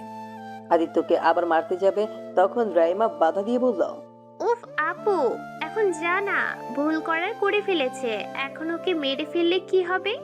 তোমার জামা আবার আগের মতো ভালো হবে নাকি? আর আদিত্য, তুমি এখন থেকে যাও, আর পরের বার কাজ করবে মনোযোগ দিয়ে, ওকে? দুঃখিত আপু, আমি বুঝতে পারি নাই, আমি সাবধানে কাজ করছিলাম। এক্ষুনি আমার চোখের সামনে থেকে চলে যা, না হলে তোর কপালে খুব দুঃখ আছে। আমার জামা পুড়িয়ে ফেলে এত দুঃখিত বলা হচ্ছে? আদিত্য আর কিছু না বলে ওইখান থেকে চলে গেল। রাইমা রুম থেকে বের হয়ে গেল। আদিত্য নিচে যেতে রাইমার আব্বু বলেন, আদিত্য শোনো, আমার হাত পাগুলো একটু টিপে দেবে? শরীরটা কেমন ম্যাচ ম্যাচ করছে। জি স্যার, আমি এখনই দিচ্ছি। আদিত্য তৃষার আব্বুর কাছে গিয়ে তৃষার আব্বুর হাত পা টিপে দিতে লাগলো। তৃষা নিচে এসে বলল, আব্বু, এই ছেলেটাকে আজ তুমি চাকরি থেকে বের করে দিবে। কেন, কি হয়েছে? ও কি করছে? দুদিন ধরে আমার সাথে যা শুরু করেছে না, তুমি জানো গতকাল আমাকে ধাক্কা দিয়েছিল, আজ আমার প্রিয় জামাটা পুড়িয়ে ফেলেছে। আর থাকলে না জানি কি কি ক্ষতি করে ওই। আদিত্য এইসব কি বলছে? আদিত্য মাথা নিচের দিকে দিয়ে তাকিয়ে কান্না কান্না চোখে বলল, স্যার আমি ইচ্ছে করে কিছু করি নাই স্যার, প্লিজ আমাকে ক্ষমা করে দেন, আমাকে চাকরি থেকে বের করে দিবেন না। তখন পেছন থেকে রায়হান চৌধুরীর মা আদিত্যের প্রশংসা করতে লাগলো আর আদিত্যকে চাকরি থেকে বের করে দিতে না করে দিল। তৃষা রেগে ওইখান থেকে চলে গেল। আদিত্য রায়হান চৌধুরীর মাকে এই দুদিনে অনেকটা পটিয়ে ফেলেছে। আদিত্য ধন্যবাদ দিয়ে বের হয়ে গেল। বাসায় গিয়ে আদিত্য রাকিবের সাথে বের হলো। আদিত্য সবকিছু কাগজপত্র বানিয়ে নিল। রাকিবকে মোটামুটি সবাই চেনে, যার কারণে বেশি সময় লাগলো না। আদিত্য আর রাকিব সারাদিন কাজ করে বাসায় চলে আসলো। শোন, আগামীকাল তোকে তাহলে কলেজে ভর্তি করে দিব। আর শোন, ভালো করে পড়াশোনা করতে হবে। আমি তো পড়াশোনা করতে পারি নাই, তাই আমি চাই আমার ভাইটা ভালো করে পড়াশোনা করুক। ইনশাল্লাহ ভাইয়া, তোমার স্বপ্ন আমি পূর্ণ করব। এই তোমরা যাও, ফ্রেশ হয়ে নাও। খাবার খাবে না নাকি? ভাবি, বাহিরে অনেক কিছু খাইছি, আমার পেটে একদম জায়গা নেই, আপনি আর ভাইয়া খেয়ে নেন। আদিত্য কথাটা বলে রুমে চলে গেল আর রাকিব ময়না খাবার খেয়ে নিল। আদিত্য রুমে শুয়ে থেকে উপরের দিকে তাকিয়ে চোখের পানি ছাড়তে লাগলো। আদিত্য ওর ফ্যামিলির কথা ভাবতে ভাবতে ঘুমিয়ে গেল। সকালে ঘুম থেকে উঠে রাকিব আদিত্যের কলেজে চলে গেল। আদিত্যকে ভর্তি করিয়ে দিয়ে চলে আসলো। ভর্তি করতে সময় লাগলো না, কারণ রায়হান চৌধুরী আগে থেকেই সব বলে দিয়েছিল। আদিত্য ক্লাস করা শেষ করে বাসায় চলে আসে। আদিত্যকে দেখে ময়না বলল, কি ভাই, প্রথম দিন কলেজ কেমন দিন কাটলো? অনেক ভালো ভাবি, আমার বেশ কিছু ফ্রেন্ড হয়ে গেছে। বাহ, তাহলে তো অনেক ভালো। ফ্রেশ হয়ে খেয়ে নাও। আমাকে কাজে যেতে হবে, আজ সারাদিন তো যাই নাই। খেয়ে তারপর যাও। আদিত্য খাবার খেয়ে বের হয়ে গেল। আদিত্য গিয়ে কাজ করতে লাগলো। আদিত্য তৃষার রুমে গিয়ে পরিষ্কার করতে লাগলো। তৃষার রুমে এসে বলল, ভালো করে পরিষ্কার কর। আর ওই, তুই সকালে কই ছিলি রে? জি ম্যাম, আমি কলেজে ছিলাম, আর এখন থেকে আমি কলেজ থেকে এসেছি। আমার সব কাজ করব, বড় স্যারের থেকে অনুমতি নেওয়া হয়েছে। তুই আবার কলেজেও পড়স? জি ভাইয়া, ভর্তি কবে দিয়েছে? ভালো মনোযোগ দিয়ে কাজ কর। আদিত্য কাজ করতে লাগলো। তৃষা খাটে বসে আদিত্যকে আর চোখে দেখতে লাগলো, আর মনে মনে ভাবতে লাগলো, ছেলেটাকে তো ভালো স্মার্ট খেয়াল করি নাই, দেখতে অনেক স্মার্ট আছে। ছি ছি, এসব কি ভাবিস তিশা? ওই তোদের বাড়িতে কাজের ছেলের লোক। তৃষা কথাগুলো ভেবে বইয়ের দিকে তাকিয়ে মনোযোগ দিয়ে পড়তে লাগলো। আদিত্য তৃষাকে ভুল পড়তে দেখে আদিত্য সঠিকটা বলতে লাগলো। তৃষা তো অবাক হয়ে গেল। তৃষা বলল, এই পড়া তুই জানোস? জি, এই সাবজেক্ট আমার মুখস্থ আছে। দুঃখিত, আমাকে ক্ষমা করবেন। আসলে আপনার ভুল বলছিলেন, তাই আর কি। তুই কোন ক্লাসে পড়িস? ইন্টার সেকেন্ড ইয়ারে পড়ে। আপনি তো আমার জুনিয়র। হুম। আচ্ছা ম্যাম, আপনি পড়েন, আমার কাজ শেষ। আমি ছোট ম্যামের রুমটা পরিষ্কার করে দিয়ে আসছি। আদিত্য চলে গেল। তৃষা আদিত্যের চলে যাওয়ার দিকে তাকিয়ে ভাবল।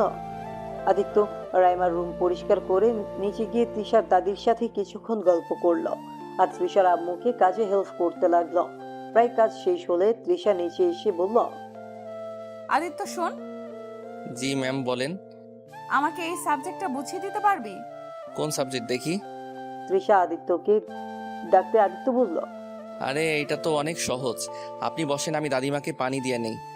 আদিত্য তৃষার দাদিকে পানির গ্লাসটা এগিয়ে দিয়ে তৃষাকে পড়াতে লাগলো। আদিত্যকে পড়াতে দেখে সবাই অবাক হয়ে গেল। তৃষা অবাক দৃষ্টিতে আদিত্যের দিকে তাকিয়ে দেখতে লাগলো। আদিত্য সব কিছু বুঝিয়ে বলল, আপনি কি বুঝতে পারছেন? যদি না বুঝেন তাহলে বলেন, আমি বুঝিয়ে দিচ্ছি। বুঝেছি। তুই তো অনেক মেধাবী। আরে না, আমি যে জিনিসটা পড়ি ওইটা আমার মাথায় অটোমেটিক গেঁথে যায়, তাই আর কি। আচ্ছা থাকেন, আমি বাসায় যাই, ভাবি বাসায় একা আছে। আদিত্য কথাটা বলে চলে আসলো। বাসায় এসে ময়নার সাথে কিছুক্ষণ কথা বলে আদিত্য পড়তে বসলো। পড়া শেষ করে রাকিব আসলে আদিত্য ময়না বসে থেকে রাকিবের দিকে তাকিয়ে আছে। আদিত্য, স্যার তোকে আরেকটা কাজ দিয়েছে। আমি চাচ্ছি না তুই এই কাজটা করিস। কি কাজ ভাইয়া? স্যার তোকে রাইমা আর তিশা ম্যামকে পড়ানোর দায়িত্ব দিয়েছে, আর তোকে 15,000 টাকা বেতন দেবে বলেছে। ওদের রেজাল্ট ভালো হলে তোর বেতন আরো বাড়িয়ে দিবে। কিন্তু তিশা ম্যামকে তো চিনিস, অনেক ভয়ঙ্কর একটা মেয়ে, গরিবদের তুই চোখে দেখতে পারে না। ও আচ্ছা, বাট ভাইয়া তিশা ম্যামকে যতটা আমরা খারাপ ভাবি, আসলে উনি অতটা খারাপ না। যাই হোক, আমি স্যারকে বলে দিব তুই পড়াতে পারবি না।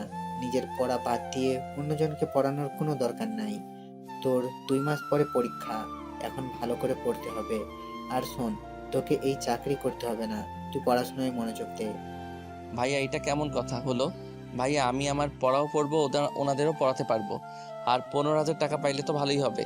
সংসারের জন্য 10,000 দিলাম, আর 5,000 দিয়ে নিজের হাত খরচ চালাতে পারবো। তাই আমি এই সুযোগ হাতছাড়া করবো না। আদিত্য, তুমি আমাদের একমাত্র ছোট ভাই। আমি আশা করি তোমার ভাইয়ার টাকায় আমাদের বেশ ভালো কাটছে। তোমার পড়াশোনাটা আগে ভালো করে করো। তোমাকে এখন টাকা ইনকাম করতে হবে না। ভাবি আপনিও দেখেন, ভাবি আমি এইভাবে বসে খেতে পারবো না, আমি ইনকাম করতে চাই। প্লিজ ভাইয়া আর ভাবি, আমাকে কাজটা করতে দাও। যাই করস, পড়াশোনা যদি কিছু হয় তোর খবর আছে। আচ্ছা ময়না, খাবার বেড়ে দাও, অনেক ক্ষুধা লাগছে। তিনজন খাবার খেয়ে নিল। আদিত্য খাবার খেয়ে নিজের রুমে গিয়ে শুয়ে পড়ল।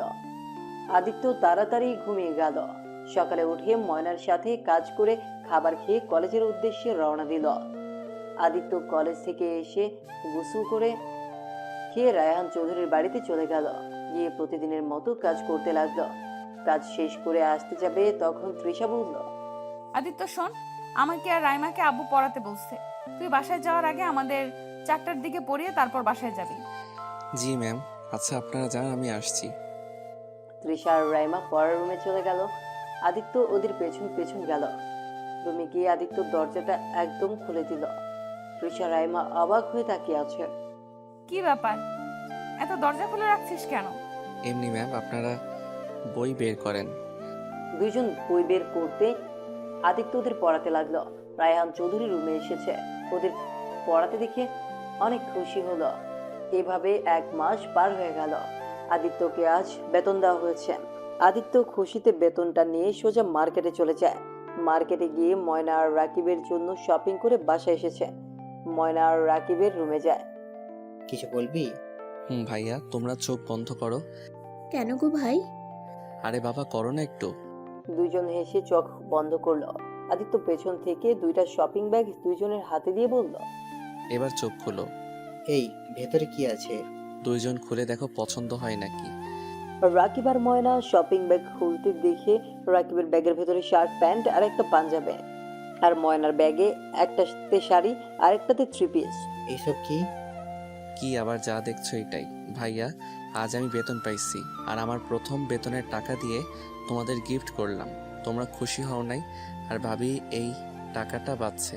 আমার প্রথম বেতনটা আপনি রাখেন। আদিত্য ময়নার হাতে টাকাগুলো দিতে ময়নার চোখ দিয়ে খুশিতে পানি চলে আসে। কি হলো ভাবি, কান্না করছেন কেন? আমি কি ভুল করে ফেলছি? ভাবি নিশ্চয়ই আপনার এইটা পছন্দ হয় নাই। সরি ভাবি, আমি ভেবেছিলাম এভাবে গিফট করলে আপনারা খুশি হবেন। আরে ধুর পাগল, আমরা অনেক খুশি হয়েছি। এটা দুঃখের কান্না না, এটা সুখের কান্না। আর এই পাগল ছেলে এভাবে সব টাকা উড়িয়ে দিলে হবে? আর যেন এমন করতে না দেখি। আর এই টাকা আমাকে দিতে হবে না, তুমি নিজের কাছে রাখো, তোমারও তো হাত খরচ লাগবে তাই না? সমস্যা নাই, আমার কাছে এমনিতেই টাকা আছে। ভাইয়া তো প্রতিদিন আমাকে টাকা দেয়। তোর জন্য একটা সারপ্রাইজ আছে, তোর রুমে যা। তাই এখনই যাচ্ছি। আদিত্য ওর রুমে যেতেই টেবিলের উপরে একটা শপিং ব্যাগ দেখলো। ব্যাগটা খুলতে একটা বক্স পেল। আদিত্য বক্স খুলে তো অবাক। আদিত্য তাড়াতাড়ি করে খুলে পেছনের দিকে তাকাতে রাকিব বলল, কি পছন্দ হয়েছে ফোনটা? আমার সামর্থ্য অনুযায়ী কিনেছি ভাই, কিছু মনে করিস না। আদিত্য খুশিতে চোখের পানি চলে আসলো। আদিত্য রাকিবকে জড়িয়ে ধরে বলল, ভাইয়া এত টাকা খরচ করার কি দরকার ছিল? আমার ফোন ছাড়া এমনিতে অনেক ভালো ছিলাম। হয়েছে, এই যুগে ফোন ছাড়া থাকা যায় নাকি?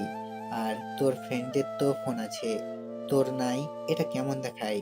তাই তোর ভাবি কিছু টাকা জমাইছিল, আর আমার কিছু টাকা ছিল, ওইটা দিয়ে এটা কিনেছি। আদিত্য একদম অবাক হয়ে গেল। আদিত্য নিজেকে সামলাতে না পেরে রাকিবকে জড়িয়ে ধরলো আর কান্না করতে লাগলো। ভাইয়া ভাবি তোমরা এত ভালো কেন? একটা অপরিচিত ছেলের জন্য এত কেন করছো? কি যাতা বলিস? তুই অপরিচিত কেন হবি? তুই আমার ভাই। যেদিন তুই আমাকে ভাইয়া বলেছিলিস সেদিন থেকে তুই আমার নিজের ভাই। আর একবার যদি অপরিচিত বলিস তাহলে তোর খবর আছে বলে দিলাম। আমাদের কি তুই নিজের মানুষ ভাবিস না? সরি ভাইয়া, তোমরা ছাড়া এই দুনিয়াতে আমার কেউ নাই। আই লাভ ইউ ভাইয়া এবং ভাবি। হয়েছে, শোন, তোর ভাবি আজ ভালো মন্দ রান্না করেছে। চল আজ 3 জন মজা করে খাবার খাবো। ওকে, আমি ফ্রেশ হয়ে নেই। রাকিব ময়না চলে গেল। আদিত্য ওদের চলে যাওয়ার দিকে তাকিয়ে বলতে লাগলো, সত্যি তোমাদের না দেখলে বুঝতাম না এই দুনিয়াতে এত ভালো মানুষ আছে। আমার আব্বু তো আমায় কোনোদিন ভালোবাসে নাই। ভাইয়া আমাকে একটু ভালোবাসলেও দিন শেষ সেও আমাকে ঘৃণা করে এখন হয়তো। নিজের ফ্যামিলি থেকে তো কখনো ভালোবাসা পেলাম না, কিন্তু আজ তোমাদের থেকে যতটা ভালোবাসা পেয়েছি কোনোদিন ভুলবো না ভাইয়া ভাবি। আদিত্য কথাগুলো ভেবে চোখের কোণায় পানিগুলো মুছে ফ্রেশ হয়ে এসে 3 জন খেয়ে গল্প করতে লাগলো। বিকেলের দিকে আদিত্য রায়হান চৌধুরীর বাড়িতে গেল। গিয়ে আবার প্রতিদিনের মতো কাজ করতে লাগলো। 4টার দিকে প্রাইভেট পড়াতে লাগলো। আজ আর রায়মা নাই, তৃষা শুধু পড়ছে। হুট করে তৃষা আদিত্যের হাতের উপরে তৃষা নিজের হাত রাখতেই আদিত্য তাড়াতাড়ি করে নিজের হাত সরিয়ে নিল। তৃষা বারবার আদিত্যের হাতে হাত রাখতে গেলে আদিত্যর বুঝতে বাকি রইল না তৃষার মনে খারাপ চিন্তা ঘুরপাক খাচ্ছে। ম্যাম আজ আমি আসছি, বাসায় আমার কাজ আছে। আমার পড়া তো শেষ হয় নাই, আগে যেতে পারবো না। ম্যাম আমাকে আপনি তুমি করে বলছেন কেন? কেন, তুমি কি বলতে পারবে না নাকি? না মানে আপনি তো আমাকে তুই করে বলেন। অনেক ভেবে দেখলাম তুই তো আমার 1 বছরের সিনিয়র, তাই তোকে তুমি বলা উচিত। আচ্ছা শোন, আগামীকাল আমি শহরে যাব, তুই আমার সাথে যাবি। না মানে ম্যাম, আমার কাজ তো আপনাদের বাড়িতে, আর আপনাদের পড়ানোর কাজ। আচ্ছা ম্যাম, আপনি থাকেন, আমি যাই। আদিত্য উঠে চলে গেল। তৃষা আদিত্যের চলে যাওয়ার দিকে তাকিয়ে আছে। আদিত্য বাসায় গিয়ে দেখে রাকিব উঠানে বসে আছেন। ভাইয়া, আজ কোথাও যাও নাই? যাবো ভাই। দেখো না ভাই, তোমার ভাইয়ার শরীরটা অনেক খারাপ, জ্বরে পুড়ে যাচ্ছে। আর সেখানে নাকি ও গাড়ি নিয়ে বের হবে। কতবার বুঝাচ্ছি, একটুও শুনছে না। ভাইয়া, তোমার জ্বর আর তুমি গাড়ি নিয়ে বের হবে মানে? তোমাকে কোথাও যেতে হবে না, আমি তোমার হয়ে ড্রাইভিং করব। তুমি বাসায় রেস্ট নাও। কি পাগলের মতো বকছিস তুই? কি ড্রাইভ করতে পারিস? হ্যাঁ, মোটামুটি পারি। তুই কিভাবে পারস? আমার নিজের তো গাড়ি ছিল। মানে আমি যে আগে যার বাসায় কাজ করতাম ওইখানে তো ড্রাইভিংও শিখেছিলাম। ও আচ্ছা, কিন্তু তুই পারবি তো? হ্যাঁ পারবো, এখন গাড়ির চাবিটা দাও। আদিত্য রাকিবের রুমে গিয়ে চাবিটা নিয়ে গাড়ি নিয়ে রায়হান চৌধুরীর বাড়িতে গেল। বাসায় গিয়ে রায়হান চৌধুরী অবাক হয়ে বলল, কি ব্যাপার আদিত্য, তুমি এখানে কেন? রাকিব কোথায়? আসলে স্যার, ভাইয়া অনেক অসুস্থ, তাই আমি ড্রাইভিং করব। তুমি পারো তো? জি পারি। আদিত্য দরজা খুলে দিলে রায়হান চৌধুরী আর তৃষা গাড়িতে ওঠে বসলো। আদিত্য ড্রাইভিং করতে লাগলো। আদিত্য শহরের পথে রওনা দিল। প্রায় 3 ঘন্টা পর ঢাকা চলে আসলো। আদিত্য, তোমাকে যে ঠিকানা দিলাম ওইটাতে চলো, আগামীকাল মিটিং করতে হবে। তিশাকে নামিয়ে দিয়ে আমরা হোটেলে চলে যাব। কোন ঠিকানা স্যার? আমার তো ঠিক মনে নাই। রায়হান চৌধুরী যে ঠিকানা দিল, আদিত্য থতমত খেয়ে গেল। আদিত্য ঢোক গিলে রওনা দিল। আদিত্যের বাড়িতে তৃষা নামলো। আদিত্য বুঝতে পারছে না তৃষা ওদের সম্পর্কে কি হয়। আদিত্য ওইদিকে গিয়ে তৃষাকে নামিয়ে দিয়ে বেশি দেরি না করে রায়হান চৌধুরীকে নিয়ে চলে আসলো। আদিত্য, তুমি তো সব দিকেই এক্সপার্ট। ও তেমন কিছু না। আচ্ছা স্যার, একটা কথা বলবো? হ্যাঁ বলো। তিশা ম্যামকে যে রেখে আসলাম ওইটা কার বাসা ছিল? ওইটা আমার ভাইয়ের বাসা। তা আপনি গেলেন না কেন? ওনাদের সাথে তো দেখা করা উচিত ছিল। আদিত্য, বেশি না বুঝে নিজের কাজ করো। আদিত্য আর কিছু বলল না। আদিত্য মাথায় ঘুরপাক খেতে লাগলো আর ভাবতে লাগলো, আল্লাহ জানে আমার কোনো ছবি আবার বাড়িতে নাই তো। থাকলে তো আমাকে চিনে ফেলবে। না, আব্বু তো অনেক আগে আমার সবকিছু পুড়িয়ে ফেলছিল, আর তো ছবি ওঠা হয় নাই। আদিত্য কথাগুলো ভাবতেই হোটেলের সামনে নেমে দুইটা রুম বুকিং করা ছিল, সেখানে গিয়ে 2 জন উঠল। আদিত্য ফ্রেশ হয়ে রাকিবকে ফোন দিল। ভাই, পৌঁছে গেছস? হ্যাঁ ভাইয়া। কি করো? ভাবি কোথায়? এই তো, আমার পাশে কথা বলবি নাকি? আদিত্য ময়নার সাথে কথা বলতে লাগলো। অনেকক্ষণ কথা বলে ময়না রাকিবের কাছে দিল। আচ্ছা ভাই, একটা কথা বলবে? হ্যাঁ বল। ভাইয়া, সাইফুল চৌধুরীর সাথে রায়হান চৌধুরীর সম্পর্ক কি? ওনারা তো 2 ভাই। কেন, কি হয়েছে? কি 2 ভাই মানে? হ্যাঁ, 2 ভাই। এত অবাক কেন হচ্ছিস? না কিছু না। আচ্ছা ভাইয়া থাকো, ঘুমাবো। আদিত্য ফোন রেখে খাবার খেয়ে ঘুমিয়ে গেল। তৃষার ফোন আসলে আদিত্য রিসিভ করলো। আদিত্য কই তুমি? শোনো, আব্বু বলল এখানে আসতে। সাইফুল চাচ্চু অনেক অসুস্থ, তাড়াতাড়ি আব্বু যেন হসপিটালে চলে আসে। আদিত্য কথাটা শুনে থমকে গেল। আদিত্যের হাত পা যেন ঠান্ডা হয়ে আসছিল। আদিত্য তৃষার ডাকে বাস্তবে ফিরে কাপা কাপা কণ্ঠে বলল, কি হয়েছে ওনার? উফ, এত কথা বলতে পারবো না। তুমি আব্বুকে বলো উনি অ্যাক্সিডেন্ট করেছে, তাড়াতাড়ি আসতে বলো। রাগ অভিমান ভেঙে যেন আসে। চাচ্চুর অবস্থা তো অতটা ভালো না। ওকে, আসছি। আদিত্যের ফোনটা কেটে দিতে চোখ দিয়ে নিজের অজান্তেই পানি গড়িয়ে পড়তে লাগলো। আদিত্য খাটের উপরে ঠাস করে বসে পড়ল। আদিত্য কান্না বন্ধ করে দিয়ে তাড়াতাড়ি চোখ মুছে রায়হান চৌধুরীর রুমে গিয়ে নক করলো। কি হয়েছে আদিত্য, কিছু বলবে? স্যার, আপনার ভাই নাকি অ্যাক্সিডেন্ট করছে, তিশা ম্যাম এখনই যেতে বললো। রায়হান চৌধুরী কথাটা শুনে যেন থমকে গেল। তার চোখে পানি চলে আসলো। আদিত্য বলল, স্যার আপনি রেডি হয়ে নিন, আমি গাড়ি বের করছি। তুমি তাড়াতাড়ি বের করো, আমি এখনই আসছি। আদিত্য বের হয়ে গেল। রায়হান চৌধুরী আসলো।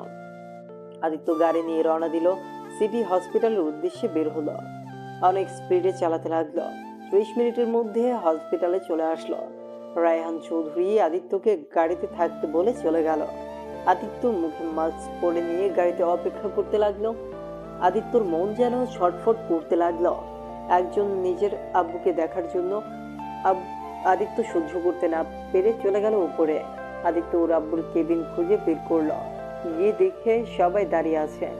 তুলিকে দেখে আদিত্যের রাগ উঠে গেল। আদিত্য দূর থেকে লক্ষ্য করলো। আদিত্য ওর ভাইকে দেখে অবাক হয়ে গেল। মোটা তাজা মানুষটা এত শুকিয়ে গেছেন, আদিত্য ভাবতেও পারছে না। হঠাৎ করে আদিত্যর দিকে ওর ভাইয়ের চোখ পড়লে আদিত্য ঘুরে দাঁড়ায়। আদিত্যর আব্বুকে রক্ত দিতে হবে শুনে আদিত্য থমকে দাঁড়ায়। ডাক্তার কেবিনে আসলে আদিত্য ডাক্তারের কাছে গিয়ে রক্ত দেয়। রক্ত দিয়ে আদিত্য ওইখান থেকে চলে আসে। রাত অনেক হলে আদিত্য তৃষাকে এবং রায়হান চৌধুরীকে ওদের বাসায় রেখে আসেন। আদিত্য, তুমি কি এখানে থাকবে নাকি হোটেলে চলে যাবে? হোটেলে চলে যাই। আদিত্য কথাটা বলে ওদের কাছ থেকে বিদায় নিয়ে হোটেলে যায়। আদিত্য লুকিয়ে হসপিটালে যায়। হসপিটালে গিয়ে লুকিয়ে ওর আব্বুর কেবিনে ঢুকে পড়ে। আদিত্য কেবিনের ভিতরে গিয়ে দেখে সাইফুল চৌধুরী বেডে শুয়ে আছে। পানি খাওয়ার গ্লাসটা নিতে গিয়েও পারছে না। সাইফুল চৌধুরী পড়ে যেতে নিবে, সাথে সাথে আদিত্য ধরে ফেলে। আদিত্য সাইফুল চৌধুরীকে ভালো করে শুইয়ে দিয়ে পানি ঢেলে দেয়। সাইফুল চৌধুরী পানি খেয়ে বলে, ধন্যবাদ। কে আপনি? আদিত্য কিছু না বলে চলে গেল। আদিত্য বাহির থেকে সাইফুল চৌধুরীকে দেখতে লাগলো। এইভাবে প্রতিদিন আদিত্য রাতে লুকিয়ে দেখতে লাগলো। আদিত্যের সেবায় প্রায় অনেকটা সুস্থ হয়ে গেছে। সকালে উঠে সাইফুল চৌধুরীকে বাসায় পৌঁছে দিয়ে আদিত্যকে ফোন দেয় রায়হান চৌধুরী। আদিত্য, আমরা বাসায় যাব, তুমি এখনই গাড়ি নিয়ে আসো। জি স্যার, আসছি। আদিত্য দেরি না করে মুখে মাস্ক দিয়ে চলে গেল। আদিত্য রায়হান চৌধুরীকে ফোন দিল। তৃষা, রায়হান চৌধুরীকে সবাই বিদায় দিল। আদিত্য ওদের দেখে ঘুরে বসলে আদিত্য দরজা খুলে দিলে রায়হান চৌধুরী উঠে বসলো। আরেক সাইডে তৃষাকে বসিয়ে দিয়ে আদিত্য গাড়ি নিয়ে রওনা দিল। আদিত্য ওইখান থেকে যেতেই আদিত্য বড় একটা দীর্ঘ নিঃশ্বাস ছেড়ে দিল। আদিত্য সারা রাত ড্রাইভিং করলো। 3 ঘন্টার ভেতরে গ্রামে চলে আসলো। ওদের নামিয়ে দিয়ে আদিত্য বাসে চলে আসলো। আদিত্য কাউকে কিছু না বলে নিজের রুমে গিয়ে শুয়ে পড়লো। সকালে ময়না আদিত্যর রুমে ঝাড়ু দিতে এসে দেখে আদিত্য ঘুমিয়ে আছে। আদিত্যকে কিছু না বলেই ঘর ঝাড়ু দিয়ে রুম থেকে বের হলো। আদিত্য ঘুম ভাঙতেই দেখে 8টা বেজে গেছে। আদিত্য তাড়াতাড়ি উঠে ফ্রেশ হয়ে কলেজে চলে যায়। কলেজ থেকে এসে রাকিব ময়নার কাছে গিয়ে বসে বলল, ভাইয়া, তোমার শরীর এখন কেমন আছে? আলহামদুলিল্লাহ ভালো। তুই কখন এসেছিস? রাতে এসেছি 1টার দিকে, তোমরা ঘুমাইছিলে, তাই আর ডাক দেই নাই। ভাবি, আমার অনেক ক্ষুধা লাগছে, খেতে দাও। ওকে দিচ্ছি, ফ্রেশ হয়ে আসো। আদিত্য রুমে গিয়ে ব্যাগটা রেখে ড্রেস পরিবর্তন করে ফ্রেশ হয়ে নিল। ময়না রাকিবের সাথে বসে খাবার খেয়ে রায়হান চৌধুরীর বাড়িতে গেল। রায়হান চৌধুরী আদিত্যকে দেখে বলল, আদিত্য, আমার শরীরটা একটু ম্যাসাজ করে দেবে? তোমার হাতে জাদু আছে। দিচ্ছি স্যার। আদিত্য মেসেজে সবকিছু নিয়ে এসেছে। রায়হান চৌধুরীর সারা শরীর মেসেজ করে দিতে লাগলো। মেসেজ শেষ হলে তৃষা বলল, আদিত্য, আমার সাথে একটু চলো তো। কই যাবে তিশা? আব্বু ফ্রেন্ডদের বাসায় যাব। আদিত্য তো ড্রাইভিং অনেক ভালো পারে, তাই ওকে নিয়ে যেতে চাচ্ছি। ওকে নিয়ে যাও। আদিত্য, যাও ওকে নিয়ে। আদিত্য হাত ধুয়ে তৃষার গাড়ির চাবি নিয়ে গেল। তৃষা পেছনে বসলো। বেশ কিছু দূর যেতেই তৃষা বলল, আদিত্য, গাড়িটা থামাও। আদিত্য গাড়ি থামাতেই তৃষা নেমে আদিত্যের পাশে বসলো। ম্যাম, কি করছেন? আমার পাশে কেন বসেছেন? চুপচাপ গাড়ি চালাও, বেশি কথা বলো না। প্লিজ ম্যাম, পিছনে বসেন। এভাবে কেউ দেখলে আপনাদের মান সম্মান যাবে। উফ, চুপ করবে তুমি? যা বলছি তাই করো। আদিত্য আর কিছু বলল না। আদিত্য গাড়ি চালাতে লাগলো। তৃষা আদিত্যকে একটা নদীর পাড়ের দিকে নিয়ে যেতে বলল। আদিত্য কিছু বলার সাহস পাইল না। তৃষার রাগী লুক নিয়ে তাকিয়ে আছে। আদিত্য তৃষার কথা মতো নদীর পাড়ে গাড়ি থামালো। আদিত্যের হাত ধরে টেনে গাড়ি থেকে নেমে আদিত্যকে দাঁড় করিয়ে দিয়ে তৃষা বলল, আদিত্য, চোখ বন্ধ করে এখানে দাঁড়াও, আমি এক্ষুনি আসছি। চোখ আগে যেন খুলো না, আমি বলা না পর্যন্ত। ম্যাম, কি করবেন? যা বলছি ওটাই করো। আদিত্য উপায় না পেয়ে চোখ বন্ধ করে দাঁড়িয়ে থাকলো। তৃষা গাড়ির দিক থেকে একটা ফুলের তোড়া নিয়ে এসে আদিত্যের সামনে হাঁটু গেড়ে বসে বলল, চোখটা খোলো।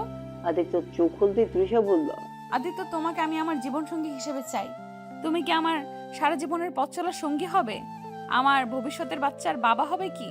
Aditya, I really really love you. I love you Aditya, I really love you. এইসবের মানে কি? আপনি আমার ম্যাম আর আমি আপনার বাড়ির চাকর। আপনার সাথে আমার এইসব যায় না। কেন যায় না? তুমিও মানুষ, আমিও মানুষ। আর আদিত্য, আমি তোমাকে ভালোবাসি। প্লিজ আমার ভালোবাসা গ্রহণ করো। আদিত্য, আমি তোমাকে ছাড়া বাঁচবো না আদিত্য। কি যাতা আবল তাবল বকছেন? আপনি আমার মালকিন, আপনার সাথে আমার এইসব যায় না। আদিত্য, এক কথা বারবার বলবে না। আমি তোমাকে ভালোবাসি আর তুমিও তো আমাকে ভালোবাসো, তাই না? আদিত্য, তুমি যে আমাকে ভালোবাসো আমি কিন্তু জানি। দেখো, আমার ভালোবাসা গ্রহণ করে নাও। আমি আপনাকে ভালোবাসি না, এটা সম্পূর্ণ মিথ্যা কথা। কোথায় আপনি আর কোথায় আমি? আপনার সাথে এইসব আমি কল্পনাও করি না। আপনি আমার মালকিন আর আমি আপনার চাকর। Just shut up. কিসের চাকর? হ্যাঁ, দেখো, আমি তোমাকে ভালোবাসি, এটাই শেষ কথা। আমি তোমাকে ছাড়া সত্যিই বাঁচবো না। আমি তোমাকে না পেলে এক্ষুনি এই নদীতে ঝাঁপ দিয়ে আত্মহত্যা করব। প্লিজ ম্যাম, এমন কিছুই করবেন না। ম্যাম, আপনি আমাকে কি দেখে ভালোবাসেন বলেন তো? দেখেন ম্যাম, এইটা আপনার ভালো লাগে বা আবেগ, সো এটা নিয়ে বাড়াবাড়ি করবেন না। Just shut up. আমি যেটা বলি সেটাই শোনো। তুমি কি চাও আমি এক্ষুনি আত্মহত্যা করি? দেখো, আমি তোমার সাথে মজা করছি না। তুমি যদি আমাকে এখন গ্রহণ না করো তাহলে আমি এক্ষুনি এই নদীতে ঝাঁপ দিব। আর তুমি এতদিনে বুঝে গেছো আমি যেটা বলি সেটাই করি। দেখেন, এইটা পাগলামি ছাড়া কিছুই না। আপনি বোঝার চেষ্টা করেন। দেখেন, আপনি যদি আমার সাথে রিলেশনে আছেন, আপনার ফ্যামিলির মান সম্মান কোথায় গিয়ে দাঁড়াবে বুঝতে পারছেন? আর আপনার আব্বু কোনোদিন আমাদের সম্পর্ক মেনে নিবে না। তার মানে তুমি আমাকে ভালোবাসো, তাই না? তা না হলে মেনে নেওয়ার প্রশ্ন আসতো না। না, বাসি না। আপনাকে আমি জাস্ট বুঝলাম। ও, বুঝছি। আমাকে কি করতে হবে? তুমি চাও না যে আমি বেঁচে থাকি। শোনো, তোমাকে আমি না পেলে আমার বেঁচে থেকে কোনো অধিকার নেই। তৃষা কথাটা বলে দৌড়ে নদীর দিকে যেতে লাগলো। আদিত্য তৃষার পেছন পেছন দৌড়ে যেতে লাগলো। তৃষা যেই ঝাঁপ দিতে যাবে, সাথে সাথে আদিত্য হাত ধরে টেনে বুকের সাথে শক্ত করে জড়িয়ে ধরে বলল, এই পাগলি, কোথায় যাচ্ছ? আমাকে একা রেখে চলে গেলে আমার কি হবে? আমি কাকে নিয়ে বেঁচে থাকবো? এই পাগলি, তুমি কি বোঝো না আমি তোমাকে কতটা ভালোবাসি? তুমি ছাড়ো আমাকে, আমি বাঁচতে চাই না। আমি মরলে তো সবার ভালো। থাপ্পড় মারবো একটা। আরে পাগলি, আমার কথাটা শোনো। আমি কিছু শুনতে চাই না। I really love you. Trisha কথাটা বলে কান্না করতে লাগলো। আদিত্য তৃষার মাথায় হাত বুলিয়ে দিতে দিতে বলল, আই লাভ ইউ টু। এখন কান্না বন্ধ করো। সত্যি ভালোবাসো তো? হ্যাঁ, ভালোবাসি তোমাকে। কখনো বলার সাহস পাই নাই, বাট তুমি যে আমাকে ভালোবাসো এইটা আমি বিশ্বাস করতে পারছি না। কিন্তু তিশা, আমাদের এই ভালোবাসাটা কখনো এক হবার নয়। আমাদের ভালোবাসাটা দূর থেকে সুন্দর থাকবে। মানে কি বলছো? ওই পাশে বসি, তারপর বলি। না, এখানে বলো। দেখো তিশা, এটা সত্যি, আমি তোমাকে ভালোবাসি। কিন্তু তিশা, আমি একটা ড্রাইভারের ভাই আর তোমার বাড়িতেও কাজ করে খাই। সেখানে তোমার সাথে আমার যায় না। তোমার আব্বু যদি এটা জানতে পারে তাহলে অনেক কষ্ট পাবে। উনি আমাকে অনেক ভালোবাসা দিয়েছে, আমি ওনার ভালোবাসার সাথে বেইমানি করতে পারবো না। আমার ভালোবাসার চেয়ে কি তোমার কাছে আব্বুর ভালোবাসা বেশি দামি নাকি? হ্যাঁ, অবশ্যই। উনি যদি আমাকে তোমাদের বাসায় চাকরি না দিত তাহলে আজ আমি তোমাকে পেতাম না আর তোমাকে ভালোবাসতাম না। আর তোমার সাথে যদি রিলেশনে যাই, তোমার আব্বু নিশ্চয়ই ভাইয়াকে চাকরি থেকে বের করে দিবে।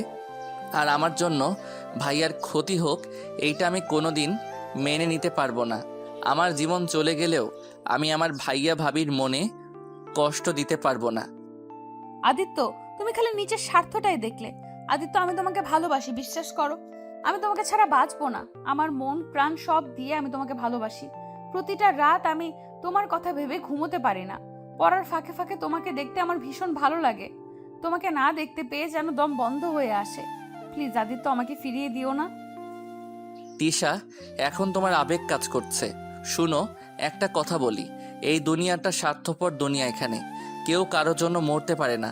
তুমি বলছো তুমি আমাকে ছাড়া বাঁচবে না, তা কি করবে? আমাকে না পেলে আত্মহত্যা করবে নাকি? করলে লাভ কি হবে? তিশা, তোমাকে ছাড়া আমি ভালোই থাকবো। কারো জন্য কারো জীবন থেমে থাকে না। তুমি বিয়েটা করে ফেলো, দেখো স্বামী সন্তান পেয়ে আমাকে ভুলে যাবে, তখন নিজের সংসার নিয়ে ব্যস্ত হয়ে যাবে। এখন তোমার আবেগ কাজ করছে, বুঝছো? যাই হোক, এইসব কথা এখানে থামিয়ে দেওয়া ভালো। তোমার কি মনে হয় আমি তোমাকে ভালোবাসি না?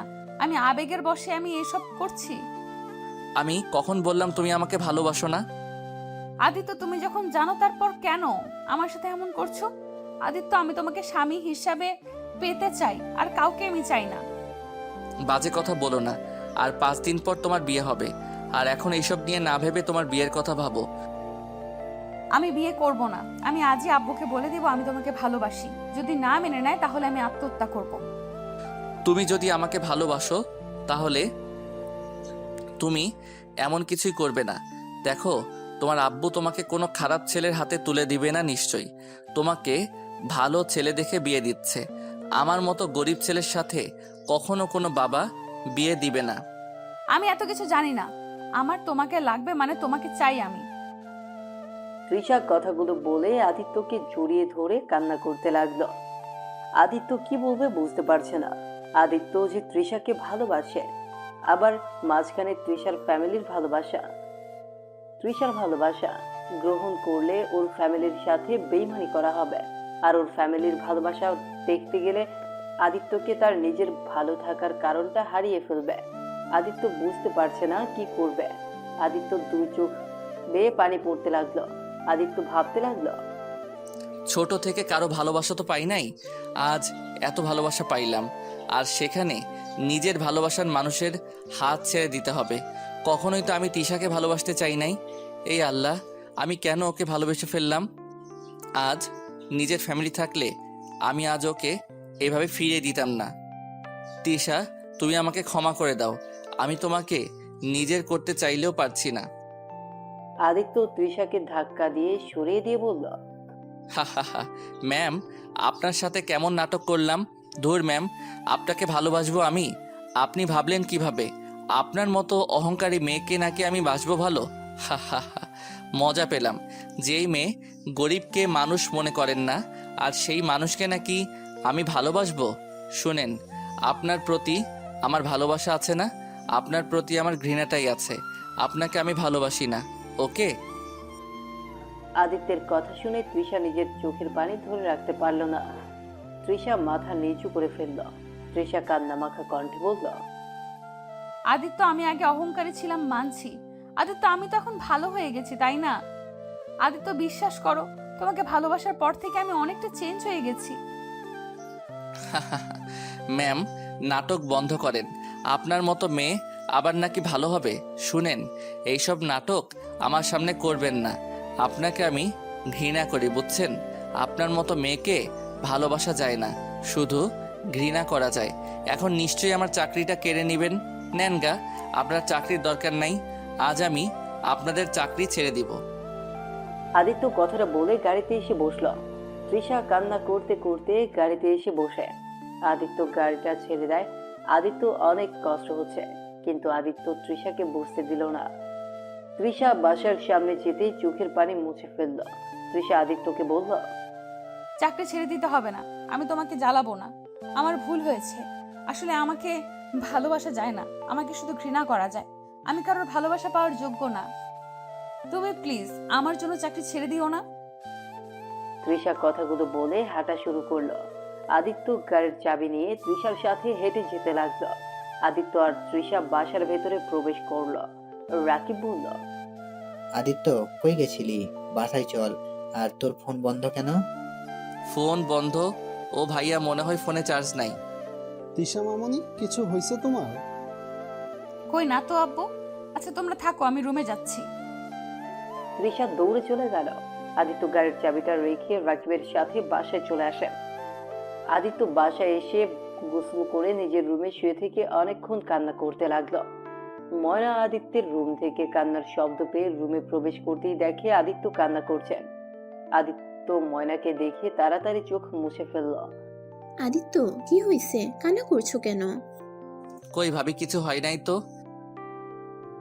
তোমার চোখ তাহলে লাল কেন? আর বললেন না, চোখে কিছু একটা পড়ছে, যার কারণে আর কি। ও আচ্ছা। ময়না আদিত্যের কথায় সন্দেহ হলো, কিন্তু বুঝতে দিল না। আদিত্য রুম থেকে বের হয়ে ময়না রাকিবের সাথে বিষয়টা নিয়ে কথা বলল। রাকিব আদিত্যের কাছে আসলে আদিত্য সেই কথা বলে কথা এড়িয়ে যায়। আদিত্য বলে, ভাইয়া, আমার এক ফ্রেন্ডের বাসায় যেতে হবে, কিছু নোট নিয়ে আসতে হবে, আমি যাচ্ছি, ওকে? আদিত্যর কথাটা বলি বের হয়ে গেল। আদিত্য ওর ফ্রেন্ডদের বাসায় গিয়ে নোট নিয়ে নিল। কিছুক্ষণ কথা বলে বের হতে রায়হান চৌধুরীর কল আসলো। আসসালামু আলাইকুম স্যার। ওয়ালাইকুম সালাম। আদিত্য এখন বাসায় আসতে পারবে? জি স্যার, আসছি। আদিত্য একটা অটো ভ্যানে করে রায়হান চৌধুরীর বাসায় চলে গেল। ড্রয়িং রুমে গিয়ে নোটগুলো ভাঁজ করতে করতে বলে, জি স্যার, বলেন কি জন্য ডাকছিলেন? আদিত্য সামনে তাকাতে আদিত্য চমকে গেল। সামনে আদিত্যের আব্বু সাইফুল চৌধুরী, আদিত্যের বড় ভাই বসে আছে। আদিত্যকে কিছু বলতে যাবে তার আগে আদিত্য বলল, স্যার, আমাকে কি কাজ করতে হবে বলেন? তোমার হাতে ওইটা কিসের কাগজ? এইগুলো নোট ফ্রেন্ড থেকে নিয়ে আসলাম। আপনি বলেন কি কাজ করতে হবে, আমি করে দিচ্ছি। ও আচ্ছা, শোনো, রাইসা ওর নানু বাড়ি থেকে আসবে, তাই তুমি ওকে নিয়ে আসো, গাড়ি নিয়ে যাও। আর তোমার ভাইয়াকে অন্য কাজে পাঠিয়ে দিয়েছি।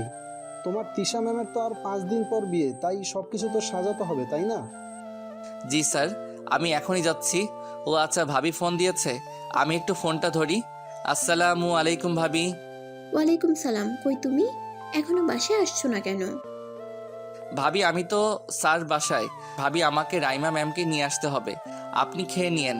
ভাইয়া কাজে গেছে, বাসায় যেতে পারবে না মনে হয়। সারাদিন না খেয়ে এই কি কাজ যে করো না। ভাবি, রেগে যাচ্ছেন কেন? আচ্ছা ভাবি, আমি ফোনটা রাখছি, রাইমা ম্যামকে আনতে যাই। আদিত্য কথা বলা শেষ করতে আদিত্যের আব্বু বলল, আদিত্য, সাইফুল, তুই ওকে চিনোস? আসসালামু আলাইকুম স্যার, কেমন আছেন আপনারা? আপনাদের খেয়াল করি নাই। আদিত্যের আব্বু আর ওর ভাই আর কিছু বলতে যাবে, তখন আদিত্য বলল, স্যার, আমি তাহলে আসছি। আদিত্য চলে গেল। আদিত্যের আব্বু রায়হান চৌধুরীর দিকে তাকিয়ে বলল, ওই ছেলেটাকে? ওর নাম আদিত্য, আমার ড্রাইভারের ছোট ভাই। অনেক মেধাবী একটা ছেলে, অনেক ট্যালেন্টেড একটা ছেলে। যত সুন্দর ব্যবহার তত সুন্দর কাজ কাম করে। ওই তো আমার। বলতে যাবে, তখন রাকিব এসে বলল, আদিত্য, কোথাও যাচ্ছিস? ভাইয়া, রাইমা ম্যামকে নিয়ে আসতে যাব। ও স্যার, আমার তো সব কাজ করা শেষ, আমি ম্যামকে নিয়ে আসতে যাচ্ছি। আদিত্যকে একটু ছুটি দেন। আরে কেন ভাইয়া, কি বলো? তুমি বাসায় যাও। চুপ, সারাদিন না খেয়ে আসছি, বাসায় গিয়া খাবার খেয়ে আয়। বলো কি? আদিত্য না খেয়ে আসো কেন? ও ভাইয়া, বেশি কথা বলো না, তুমি বাসায় যাও। তোমার ডিউটি শেষ, আমারটা শুরু। তুমি যাও, ভাবি তোমার জন্য অপেক্ষা করছে। আর আমি রাস্তায় কিছু খেয়ে নিব, যাও। আর ভাইয়া, কিছু টাকা দাও। রাকিব পকেট থেকে 200 টাকা বের করে দিল। আদিত্য চলে গেল। রাকিব আর আদিত্যর কাণ্ড দেখে আদিত্যের আব্বু আর ওর ভাই অবাক হয়ে দেখছিল। রায়হান চৌধুরী এসে বলল, তাহলে আর কি, তুমি বাসায় যাও। তোমাদের দুই ভাইয়ের ব্যবহার দেখলে আমার আর সাইফুলের কথা মনে পড়ে যায়। আমরা ও ছোটবেলায় এমন ছিলাম। আসলে কি বলবো স্যার, ভাইটা অনেক ফাজিল হয়ে যাচ্ছে দিন দিন। আচ্ছা স্যার, আমি তাহলে বাসায় যাচ্ছি। রাকিব ওইখান থেকে বিদায় নিয়ে চলে যায়। আদিত্য রায়মাকে নিয়ে চলে আসে। এসে দেখে তুলি তৃষা বসে আছে। তুলি আদিত্যকে দেখে চমকে গেল। আদিত্য, তুমি এখানে? ভাবি, আদিত্যকে চেনেন আপনি? আসসালামু আলাইকুম ম্যাম, ভালো আছেন? ওয়ালাইকুম সালাম। হ্যাঁ, ভালো আছি। আদিত্য, তুমি? ম্যাম, আপনাকে অনেক দিন পর দেখলাম, ভালো লাগলো আপনার সাথে দেখা হয়ে। আদিত্য শোনো, আম্মু তোমাকে ডাকছে। আদিত্য রান্নাঘরে গেলে আদিত্যকে 2 কাপ চা দিল। আদিত্যকে ওর আব্বু আর ভাইকে চা দিয়ে আসতে বলল। উপায়ও নাই যে না করে দিবে। আদিত্য না চাইতেই নিয়ে যেতে হলো। আদিত্যের পেছন পেছন তুলে যেতে লাগলো। আদিত্য রুমের সামনে গিয়ে বলল, স্যার, আসবো? তুলি আদিত্যের হাত ধরে রুমের ভেতরে টেনে নিয়ে গিয়ে দরজা লাগিয়ে দিল। আদিত্য বলল, ম্যাম কি করছেন? আমাকে ছাড়েন। স্যার, এই নিন আপনাদের চা। আদিত্য টেবিলের উপরে ট্রেটা রাখতেই আদিত্যের আব্বু আদিত্যকে জড়িয়ে ধরে কান্না করতে লাগলো। আদিত্য সরিয়ে দেওয়ার চেষ্টা করতে লাগলো। আদিত্যের আব্বু বলতে লাগলো, আদিত্য, আমাদের ক্ষমা করে দে বাপ। আমরা তোর সাথে অনেক অন্যায় করেছি। ভাব, তুই বেঁচে আছিস, এটাতে হাজার হাজার শুক্রিয়া। জানি, আমি ভেবেছি তুই আর এই দুনিয়াতে বেঁচে নেই। যেদিন হসপিটালে তোকে প্রথম অনুভব করেছিলাম, সেদিন বুঝেছিলাম তুই মারা যাস নাই। তোর উপরে এত অত্যাচার করার পর তুই কিভাবে আমার জীবন বাঁচালি রক্ত দিয়ে। আমি তোর সাথে কম অবিচার করি নাই, তারপর তুই কিভাবে এত ভালোবাসস। আমাকে ছাড়েন, কি করছেন স্যার? দেখেন, কেউ দেখে ফেললে আমার চাকরিটা চলে যেতে পারে। প্লিজ স্যার, আমাকে ছেড়ে দেন। আদিত্য ওর আব্বুকে সরিয়ে দিয়ে চা দিতে যাবে, তখন ওর ভাই ওর গালে থাপ্পড় দিয়ে জড়িয়ে ধরে কান্না করতে লাগলো। আদিত্য চোখের পানি ধরে রাখতে পারলো না। আদিত্যের ভাইয়াকে অনেক ভালোবাসে। আদিত্য নিজের চোখ মুছে ওদের সরিয়ে দিয়ে বলল, দেখেন, আপনাদের আমি চিনি না, আমাকে প্লিজ যেতে দেন। আদিত্য প্লিজ আমাকে ক্ষমা করে দে। আমি সেই দিনের রাগের বশে কি না কি করে ফেলেছি আমি নিজেও জানি না রে। আদিত্য, আমার ভুলের শাস্তি আমি পেয়ে গেছি। আদিত্য বিশ্বাস কর, তুই বাড়ি থেকে চলে আসার পর কেউ শান্তিতে ঘুমাতে পারে নাই। আদিত্য প্লিজ আমাদের ক্ষমা করে দে, আমরা আমাদের ভুল বুঝতে পারছি। প্লিজ দেখ, আব্বুর অবস্থা তোকে হারানোর কষ্টে প্রতিনিয়ত নিজের ক্ষতি করার চেষ্টা করত। আমরা জানি তুই মারা গেছস। তোর হাতের ব্রেসলেটটা ব্রিজের উপরে পেয়েছিলাম। আদিত্য প্লিজ আমাকে ক্ষমা করে দে। আদিত্যের আব্বু আদিত্যের পায়ে ধরতে গেলে আদিত্য থামিয়ে দিয়ে বলল, আব্বু, তুমি এই ভালোবাসাটা ভুল সময় করে ফেলছো। আব্বু, আমি তোমাদের জন্য মৃত। আব্বু, মানুষ সময় থাকতে সময়ের মূল্য দিতে পারে না, যখন হারিয়ে যায় তখন দেয়। আব্বু, তোমাদের উপরে আমার আর কোনো রাগ অভিমান নাই। তোমরা ভালোই থাকো, এই দোয়া করি। আর প্লিজ আমার সুখটা কেড়ে নিও না। আমাকে প্লিজ সবার থেকে আলাদা করেও দিও না। তোমাদের আমি পায়ে ধরি, প্লিজ কাউকে বলো না আমি তোমার সন্তান। আদিত্য পায়ে ধরতে গেলে আদিত্যের আব্বু বুকে জড়িয়ে বলে, আর সন্তানকে আমি এভাবে দেখতে পারবো না। আমার ভাইয়ের বাড়িতে আমার ছেলে চাকর, এইটা আমি মেনে নিতে পারছি না। হাসালে আব্বু, তোমার বাড়িতে থাকতে কবে? আমি তোমার ছেলে ছিলাম, বাড়িতে কাজ করলে আমায় খেতে দিতে, পড়ার সুযোগ দিতে। আর দেখো, যাদের চিনতাম না তারা আমাকে এত ভালোবাসা দিয়েছে যে যা আমার নিজের বাবা ভাইও দেয় নাই। এই জন্য ভালোবাসলে রক্ত সম্পর্ক দরকার হয় না। যাই হোক, আমাকে আমার কাজ করতে দাও। আমার ভাই ভাবিকে নিয়ে আমি অনেক সুখে আছি। আজ এই যে আমাকে দেখছো, এইটা শুধুমাত্র রাকিব ভাইয়ার জন্য আমি বেঁচে আছি। যাই হোক, ভালো থাকো, প্লিজ কাউকে বলো না আর। আদিত্য কথাগুলো বলে রুম থেকে বের হয়ে গেল। আদিত্য নিচে যেতেই তৃষাকে দেখতে পেল। তৃষা টিভির দিকে তাকিয়ে আছে। আদিত্য তৃষার দিকে কয়েক মিনিট তাকিয়ে রায়হান চৌধুরীর থেকে বিদায় নিয়ে চলে গেল। আদিত্য বাসায় গিয়ে রাকিবকে শক্ত করে জড়িয়ে ধরল। ভাই কি হয়েছে? ভাইয়া, আমার না অনেক কষ্ট হচ্ছে। কি হয়েছে তোর? না, কিছু না। আদিত্য রুমে গিয়ে দরজা লাগিয়ে দিল। জানলার পাশে বসে আকাশের দিকে তাকিয়ে চোখের পানি ছেড়ে দিতে লাগলো। আদিত্যের বুকটা ফেটে যাচ্ছে। তৃষার বিয়ের আর 5 দিন বাকি। আদিত্য বুঝতে পারছে না কি করবে। 4 দিন পর আদিত্য স্টেজ সাজানোর কাছে দাঁড়িয়ে থেকে সব কাজ দেখতে লাগলো, ঠিকঠাক মতো কাজ হচ্ছে কিনা। আদিত্য চারদিকে ভালো করে খেয়াল রাখতে লাগলো। আদিত্যের আব্বু মাঝে মাঝে আদিত্যর সাথে কাজ করতে লাগলো। আদিত্য বলল, আব্বু তুমি যাও, আমি কাজটা দেখে নিচ্ছি। তুমি অসুস্থ হয়ে যাবে। কিছু হবে না। ছেলে 4 দিন ধরে যে খাটা খাটছে, আর সেখানে আমি একটু কাজ করলে কিছুই হবে না। আব্বু জিদ করো না, এইটা আমার কাজ। আমি এই বাড়ির চাকর, আর আমি কাজ করব না তো কে করবে? ফালতু কথা বলিস না, তুই এই বাড়ির ছেলে। আচ্ছা আব্বু, তোমার যে ফ্যামিলি আছে এটা তো কখনো আমাদের বলো নাই, শুধু এই বাড়ির পিক দেখিয়েছিলে আর বলেছিলে সবাই মারা গেছে। তুমি আসলে কেমন একটা মানুষ, জলজন্ত মানুষকে মেরে ফেলতে পারো? আমি খুব খারাপ মানুষ রে। তোর আম্মুকে যখন ভালোবেসে পালিয়ে বিয়ে করি তখন কেউ আমাদের মেনে নেয় নাই। তোর আম্মু আর আমাকে অনেক আলাদা করার চেষ্টা করেছে, যার কারণে আমি এই ফ্যামিলিকে পছন্দ করতাম না। তুই ভালো করে জানিস তোর আম্মুকে আমি কতটা ভালোবাসি। তোকে জন্ম দিতে গিয়ে মারা যাওয়ার কারণে আমি তোর উপরে কতটা অত্যাচার করছি। বাহ, এই দুনিয়াতে তুমি একমাত্র মানুষ যে নিজের স্ত্রীকে এত ভালোবাসে। যাই হোক, যাও, রোদে আর কাজ করো না, এইসব আমি নিয়ে যাচ্ছি। আদিত্য ঝিলিক লাইটগুলো নিয়ে চলে গেল। তারপর দুপুরের দিকে গায়ে হলুদ শুরু হয়ে গেল। তৃষার স্টেজে বসে আছে। তৃষা আমার দিকে তাকিয়ে আছে। সবাই তৃষাকে গায়ে হলুদ দিতে ব্যস্ত, আর এদিকে তৃষার দিকে না তাকানোর ভান করে কাজ করতে লাগলাম। তৃষার চোখ দিয়ে পানি পড়ছে। আমি জিনিসটা দেখি ওইখান থেকে চলে আসলাম।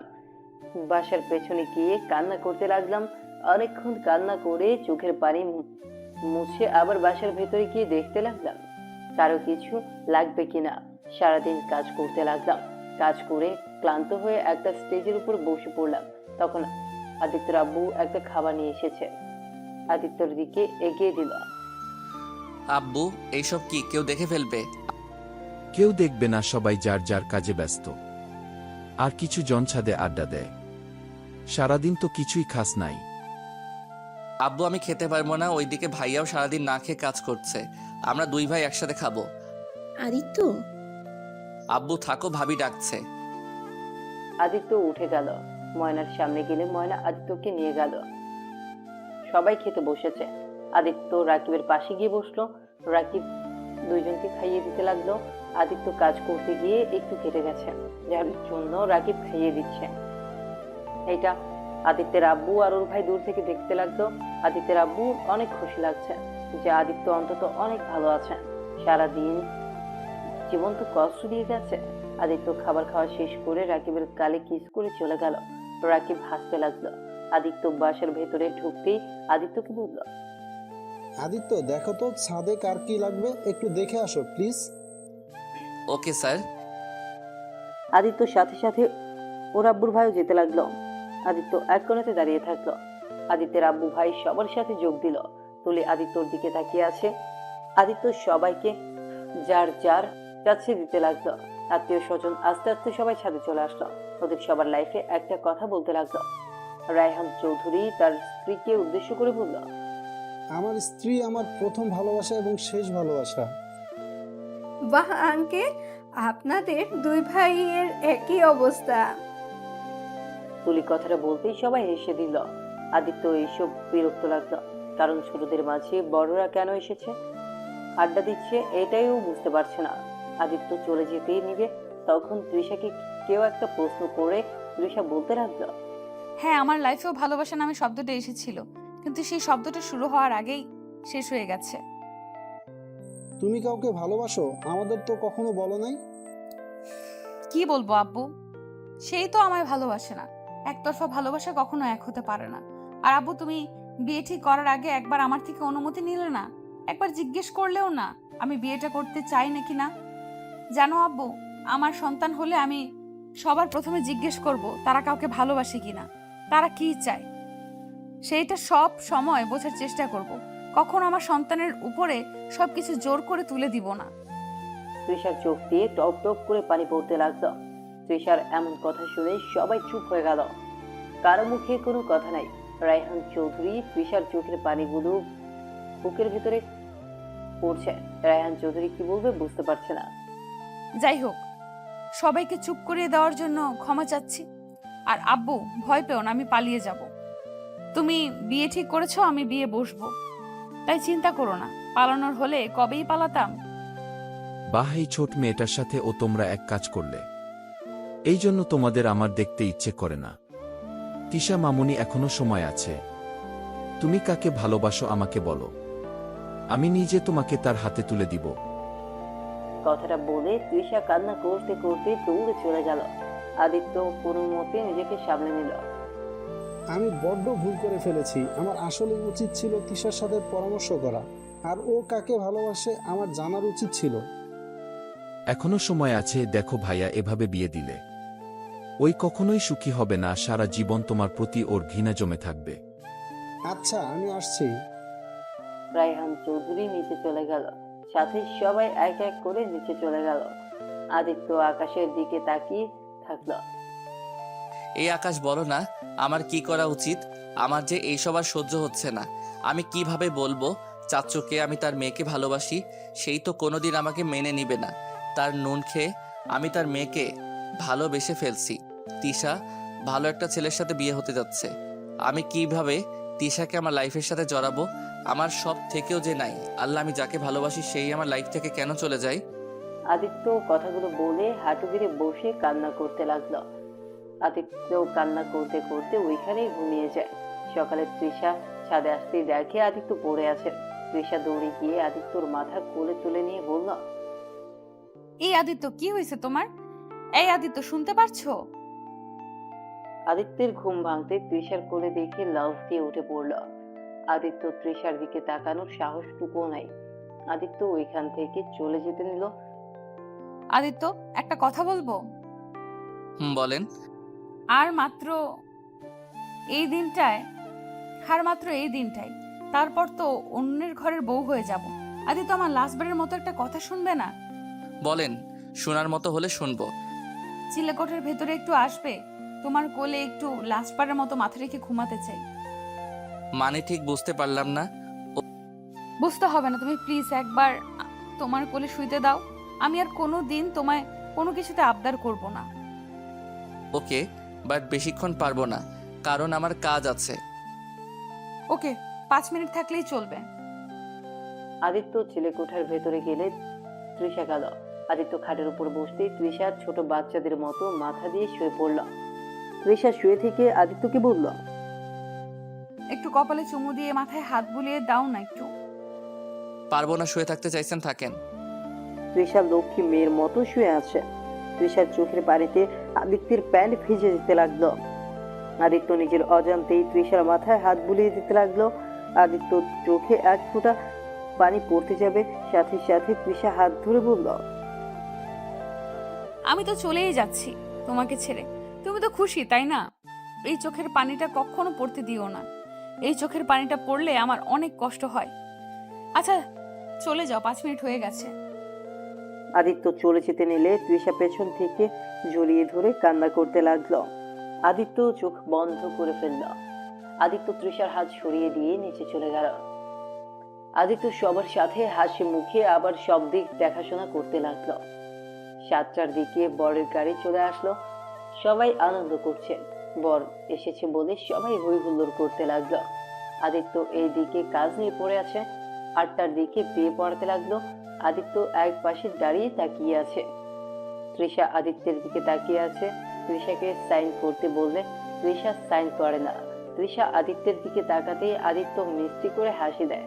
তৃষা কিন্তু এক নজরে তাকিয়েই আছে। আদিত্যর বিষয়টা ভালো ঠেকতো না। আদিত্যর মনে পড়ে গেল ছাদের কথা। আদিত্য দৌড়ে সবাইকে ধাক্কা দিয়ে সরিয়ে তৃষার কাছে গিয়ে বসতে সবাই অবাক হয়ে তাকালো। আদিত্য চোখের পানি ছেড়ে বলল, তিশা। তৃষার চোখ দিয়ে এক ফোঁটা পানি টপ করে পড়ল। তৃষা বলল, ভালো থেকো আদিত্য, তোমাকে তো পেলাম না, তাই এই দুনিয়াতে বেঁচে থাকারও কোনো অধিকার আমার নেই। না না তিশা, এমন ভাবে বলো না। তোমার কিছু হবে না, আমি তোমার কিছু হতে দিব না। তৃষা আদিত্যের বুকে ঢলে পড়ল। তৃষার মুখ দিয়ে ফেনা বের হতে লাগলো। পুরো বাড়ি হইচই শুরু হয়ে গেল। আমি তৃষাকে কোলে তুলে বললাম, তিশা, তোমার কিছু হবে না। তিশা ভাইয়া, প্লিজ গাড়ি বের করো। ভাইয়া, ওর কিছু হলে আমি বাঁচবো না ভাইয়া। আমি এখনই বের করছি। রাকিব দৌড়ে গাড়িতে উঠল। আদিত্য তৃষাকে কোলে শুইয়ে দিল। তাড়াতাড়ি করে হসপিটালে নিয়ে গেল। তৃষাকে নিয়ে সোজা ডাক্তারের কেবিনে চলে গেল। আদিত্য রাকিবকে জড়িয়ে ধরে কান্না করতে লাগলো। তৃষার আব্বু আম্মু, আদিত্য ভাই ভাবি ময়না চলে এসেছে। আদিত্যের আব্বু ওর কাঁধে হাত রাখতে আদিত্য ওর আব্বুকে জড়িয়ে ধরে বলল, আব্বু, আমার সাথে কেন এমন হয়? আব্বু, আমি যাকে ভালোবাসি সেই জিনিসটা কেন আমার থেকে দূরে চলে যায়? কখনো মায়ের ভালোবাসা পাই নাই। মায়ের ভালোবাসা, বাবার ভালোবাসা কি সেইটাও জানি না। আর যখনই একজনের ভালোবাসা পেলাম তখন তাকে দূরে সরিয়ে দিলাম। আব্বু, আমার খুব কষ্ট হচ্ছে আব্বু। আব্বু, আমি আর নিতে পারছি না আব্বু। আব্বু, আমি তিশাকে ছাড়া বাঁচবো না আব্বু। আদিত্য কান্নায় ভেঙে পড়ল। আদিত্যর কান্না দেখে ওইখানকার সবাই কান্না করতে লাগলো। আদিত্যের আব্বু বলল, তুই শান্ত হো, তিশা কিছু হবে না। আর তুই তিশাকে ভালোবাসো। আমাকে কেন আগে বলস নাই? বলে তো আজ এমন হতো না। কি বলতাম আব্বু? যার নুন খেয়েছি তার সাথে বেইমানি করতাম কিভাবে? আমি সত্যি বুঝতে পারি নাই তিশা আমাকে সত্যি এতটা ভালোবাসে। আদিত্যকে ধরে ঠাস ঠাস করে থাপ্পড় মেরে দিল রায়হান চৌধুরী আর কলার ধরে বলল, তুমি তিশাকে ভালোবাসো, আমাকে কি একবার বলতে পারতে না? আমি তোমাকে বিশ্বাস এবং ভালোবাসি, আর তুমি আমার বিশ্বাস ভালোবাসার এই মূল্য দিলে? ছোট লোকের বাচ্চা হয়ে আমার মেয়ের দিকে হাত বাড়াস, তোকে আমি মেরে ফেলবো। আদিত্যকে রায়হান চৌধুরী মারতে লাগলো। তখনই রাকিব দৌড়ে এসে রায়হান চৌধুরীর পায়ে ধরে বলল, স্যার, আমার ভাইকে ক্ষমা করে দেন, আমার ভাই ভুল করে ফেলেছে। রায়হান চৌধুরী রাকিবকে লাথি দিয়ে ফেলে দিলে আদিত্যর রাগ উঠে যায়। আদিত্যর চোখ দুটো লাল বর্ণ ধারণ করলো। রায়হান চৌধুরী আদিত্যকে বলল, তুই সব নষ্টের মূল, তোর ভাইকে এসব তুই শিখাইছস, তাই না? আমার মেয়ের সাথে প্রেম করলে আমার সব সম্পদ তোরা দুই ভাই মিলে আরামায়েশে কাটিয়ে দিতে পারস, তাই না?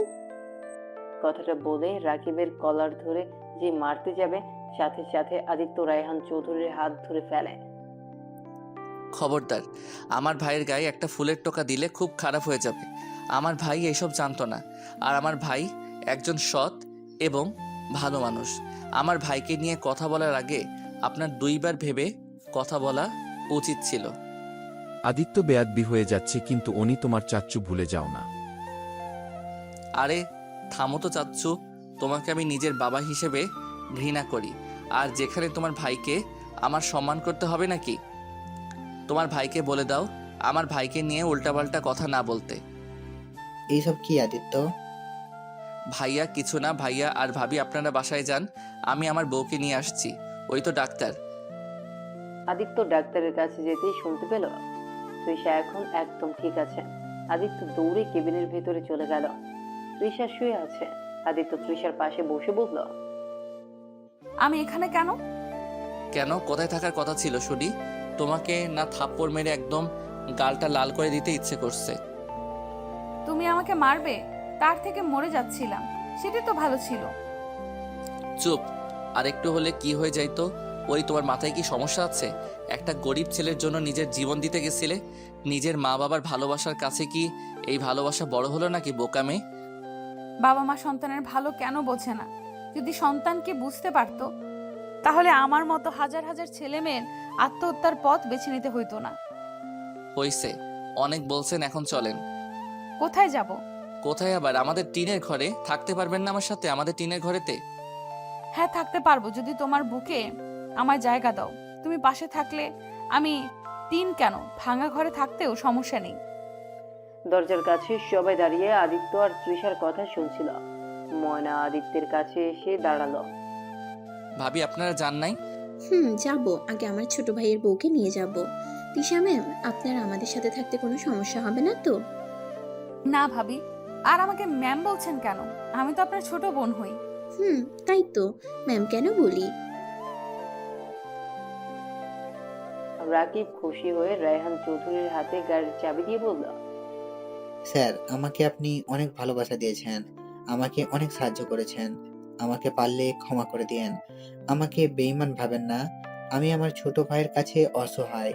আর স্যার, আপনার টাকার প্রতি আমাদের কোনো লোভ নাই। আমরা অল্পতে খুশি হতে জানি। ভালো থাকবেন। আপনার বাড়ির কাজ করতে পারবো না। আদিত্য, বৌমাকে কোলে তুলে নিয়ে চল। আদিত্য তৃষাকে কোলে তুলে নিয়ে সবার সামনে দিয়ে তৃষাকে নিয়ে আসলো। ময়নার রাকিবও চলে আসলো। আদিত্য তৃষাকে ময়নার রুমে নামিয়ে দিয়ে বলল, ভাবি তিশা আপনার সাথে ঘুমাক, আমাদের তো বিয়ে হয় নাই। আচ্ছা, তুমি তিশার কাছে থাকো, আমি রান্না করি। সবাই তো খাও নাই, নিশ্চয় অনেক ক্ষুধা লাগছে। ভাবি আমি কি সাহায্য করব? জি না, আপনাকে সাহায্য করতে হবে না। আপনি আমার বোনকে সময় দেন। আর ওগো, শুনছো? তুমি একটু আসো না। রাকিবকে চোখ মারলে রাকিব চলে যায়। আদিত্য তৃষার কাছ থেকে সরে সোফায় বসে বলে, তৃষা ভ্রুকুচকে বলল, কি ব্যাপার, তুমি দূরে সরে বসলে কেন? আমাদের এখনো বিয়ে হয় নাই, এখন তোমার কাছে যাওয়া ঠিক হবে না। বিয়ে হয় নাই, বিয়ে হবে তো নাকি? জান পাখি, কাছে আসো না একটু, তোমার ঠোঁটগুলো একটু টেস্ট করে দেখি কেমন লাগে। আদিত্য অবাক চোখে তৃষার দিকে তাকিয়ে ঠুক গিলে বলল, এই তুমি এত লুচ্ছি কেন? বিয়ে হলে আল্লাহ জানে কি হবে। তৃষা মিটি মিটি করে হেসে বলল, কি আর হবে, রোম্যান্স হবে, রোম্যান্স। হ্যাঁ, রোম্যান্সের ভিতরে থাকলে আমি পরীক্ষায় 000 পাবো, বুঝলে? পাবে না বুঝলে, বউয়ের ভালোবাসা দরকার তোমার। যদি না পাও তাহলে সত্যি তুমি গোল্লা পাবে। চুপ ফাজিল মেয়ে। আচ্ছা শোনো, আমি বাহিরে যাই, ভাবিকে কাজে একটু হেল্প করে আসছি। আদিত্য উঠে যেতে নিবে তখন তৃষা আদিত্যর হাত ধরে টান দিয়ে নিচের উপরে টেনে বুকের সাথে চেপে ধরে বলল, কোথাও যেতে হবে না, এখন আমার বুকের মাঝে শুয়ে থাকো আর আমার প্রাণটা ঠান্ডা করে দাও। এই ভাইয়াটাও না ভাবিকে সাহায্য করতে বাদ দিয়ে কই যে গেল। এই ছি, এই লুচ্চি মেয়ে আমাকে ছাড়ো। বিয়ের আগে এসব একদম করা যাবে না। বিয়ে হোক, তারপর দেখা যাবে কতটা রোম্যান্স করতে পারো। চলো না কাজী অফিসে গিয়ে বিয়ে করে ফেলি। না না মানে আমি তোমাকে এখন বিয়ে করতে পারবো না। তৃষা রেগে গিয়ে আদিত্যের কলার ধরে বলল, বিয়ে যখন করবি না তাহলে আমাকে বাঁচালি কেন? আর আমাকে কেন এখানে নিয়ে আসলি? আরে শান্ত হও। কি শান্ত হব? হ্যাঁ, তুই কি বলছিস? তোর মাথা ঠিক আছে? উফ জান, আমার কথাটা বোঝো তো আগে। কি বুঝবো? হ্যাঁ, আদিত্য তৃষাকে শান্ত করে খাটের উপরে বসিয়ে দিয়ে বলল, বিয়ে করবো তো, কিন্তু এখন না। যে পর্যন্ত তোমার আব্বু না আমাদের বিয়ে দেয়, যেদিন ইনি আমাদের বিয়ে দিবে সেদিন আমরা বিয়ে করব। তোমার মাথা সত্যিই গেছে মনে হয়। আমাদের বিয়ে আব্বু দিবে? কোনোদিন না। আব্বুর অপেক্ষা করলে আমাদের বিয়ে কোনোদিন দিবে না। না দিলে বিয়ে করব না, সিম্পল ব্যাপার। ফাজলামি করো। আমি তোমার সাথে কোনোদিন ঘুমাতে পারবো না। তোমার বুকে মাথা দিয়ে শান্তিতে ঘুমাতে পারবো না নাকি? জানি না, ওই ভাবি আসছে, আমাকে ছাড়ো। আদিত্য সোফায় বসে পড়ল। ময়না খাবার নিয়ে এসেছেন। চারজন বসে খেতে লাগলো। আদিত্যের দিকে তাকিয়ে ময়না বলল, কি আদিত্য, তুমি এভাবে নিজেই খাচ্ছ কেন? তোমার ভাইয়ার মতো তুমি আমার বোনকে খাওয়াই দাও। ভাবি আপনার দেবর পুরো আনরোম্যান্টিক। মোটেও না, আছেন, আমি খাওয়াই দেই। আদিত্য তৃষার খাবারের প্লেট নিয়ে খাওয়াই দিতে লাগলো। চারজন খাওয়া শেষ করে আদিত্য রাকিব একসাথে ঘুমালো আর তৃষা ময়নার সাথে ঘুমিয়ে গেল। সকালে ঘুম ভাঙতে আদিত্য ফ্রেশ হয়ে নিল। দুই ভাই নামাজ পড়ে বাসায় আসলো। ময়না আর তৃষা রান্না করছিল। আদিত্য ওদের মাঝে বসে রান্নার কাজে সাহায্য করতে লাগলো। তৃষাকে তুলে দিলাম আমি আর ভাবি মিলে। রাকিব ভাইয়া বলল, ভাবি দেখেন, ভাইয়া কিন্তু বেশি বেশি করছে। আজ ভাত বন্ধ ওনার। না থাক, আমার ভাইয়াটা কষ্ট পাবে। আদিত্য আর রাকিব ঝগড়া লাগিয়ে দিল। তৃষা আর ময়না দুজন হাসতে লাগলো। এই থামো, রান্না শেষের দিকে, তোমরা যাও ফ্রেশ হয়ে রুমে যাও। আদিত্য রাকিব কলের পাড়ে গেল। রাকিব চলে গেলে আদিত্য তৃষাকে কল চাপ দিয়ে দিল। তৃষা ফ্রেশ হয়ে আদিত্যের শরীরের টি শার্ট দিয়ে মুছতে যাবে। আদিত্য দৌড় দিল।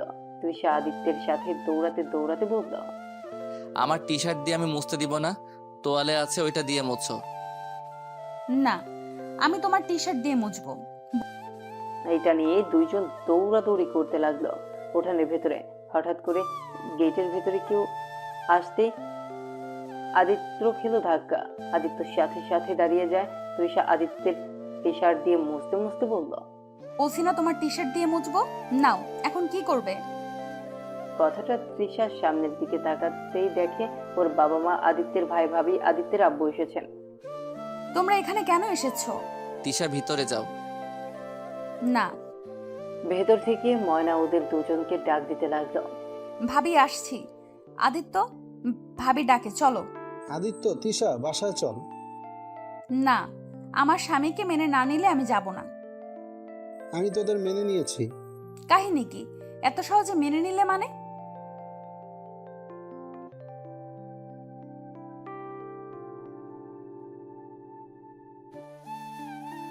মানে চাচ্চু, বুঝলাম না।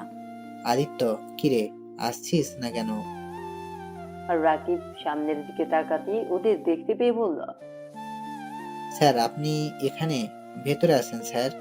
আদিত্য, স্যারকে দাঁড় করিয়ে রাখছিস কেন? আব্বু, ভাইয়া, ভাবি, চাচ্চু, তোমরা ভিতরে আসো। এরপর সবাই আদিত্যের সাথে যেতে লাগলো। আদিত্য ওদের বসতে দিল। তোমাদের এই গরিবের বাড়িতে আসতে কোনো অসুবিধা হয় নাই তো? অনেক কথা পড়ছে তোর, এত বড় বড় কথা কিভাবে বলিস? হা হা, সারা জীবন কি একই থাকবো নাকি? যাই হোক ভাইয়া ভাবি, তোমাদের একটা সত্যি বলার আছে। কি সত্যি? ভাইয়া, আমি অনাথ না। এই যে লোকটাকে দেখছো, উনি আমার জন্মদাতা পিতা, আর উনি আমার ভাবি আর ভাইয়া। কি, তাহলে সেদিন আত্মহত্যা করতে নিয়েছিলি কেন? আর স্যার না আপনার শরীরে কিসের আঘাত ছিল ওইগুলো? আপনি তো বলেছিলেন আপনার মালিক এমন করেছে। হা হা হা, ভাইয়া আমি তোমার ভাই আমাকে তুমি আপনি বলো না, সেই দিন কাহিনী আর মনে করতে চাই না ভাইয়া, আর আমাকে ক্ষমা করে দাও, তোমাদের সবাইকে মিথ্যা বলছি। শেষ মেস, তুইও আমাদের সাথে মিথ্যা বললি? আমাকে ক্ষমা করে দাও ভাইয়া, সেদিন কি বলতাম ভাইয়া, এই যে আমার আব্বু আমাকে এভাবে মেরেছে, সেদিন কি বলতাম, নিজের ভাবি যাকে বড় বোনের মতো ভালোবাসতাম সেই মানুষটা আমাকে মিথ্যা ধর্ষণের অভিযোগে বাড়িছাড়া করছিল। আর কি বলতে ভাইয়া, এই যে আমাকে জন্ম দিতে গিয়ে আমার আম্মু মারা যাওয়াতে আমাকে খুনি হিসেবে আমার বাবা প্রতিনিয়ত আমার উপরে অত্যাচার করত। বলো ভাইয়া, এই থেকে নিজেকে অনাথ পরিচয় দিয়ে কি আমি ভুল করছি? সবাই চুপ হয়ে গেল আদিত্যের কথা শুনে। আদিত্যের আব্বু আদিত্যের হাত ধরে বলে, আমি জানি আমি ক্ষমার যোগ্য না, তারপর তোর কাছে হাত জোর করে বলছি, আমাকে ক্ষমা করে দে বাপনি। আদিত্য, আমার মনে হয় উনি ওনার ভুল বুঝতে পারছে, আর প্রতিটা মানুষকে দ্বিতীয়বার সুযোগ দেওয়া উচিত। হ্যাঁ আদিত্য, ক্ষমা করে দাও। আবার তোমরা সবাই এক হয়ে যাও। অতীত ভুলে সবকিছু নতুন করে শুরু করে নাও। হ্যাঁ, সব ভুলে যেতে পারি যদি আপনি আমার সাথে আমার ভাই আর ভাবিকেও গ্রহণ করে নেন। আরে এইটা আবার বলতে হবে নাকি? আজ থেকে আমার 3টা ছেলে 3টা মেয়ে, আজ থেকে সবাই একসাথে থাকবো। আদিত্য খুশি হয়ে ওর আব্বুকে জড়িয়ে ধরে আদিত্যের আব্বু রাফিকে আর রাকিবকে ডাকলে ওরা দুইজন জড়িয়ে ধরে। তারপর সবাই মিল হয়ে গেলে আদিত্য আর তৃষাকে বিয়ে দিয়ে দেয়। এখন ওরা সবাই মিলে একসাথে সুখে সংসার শুরু করেছে।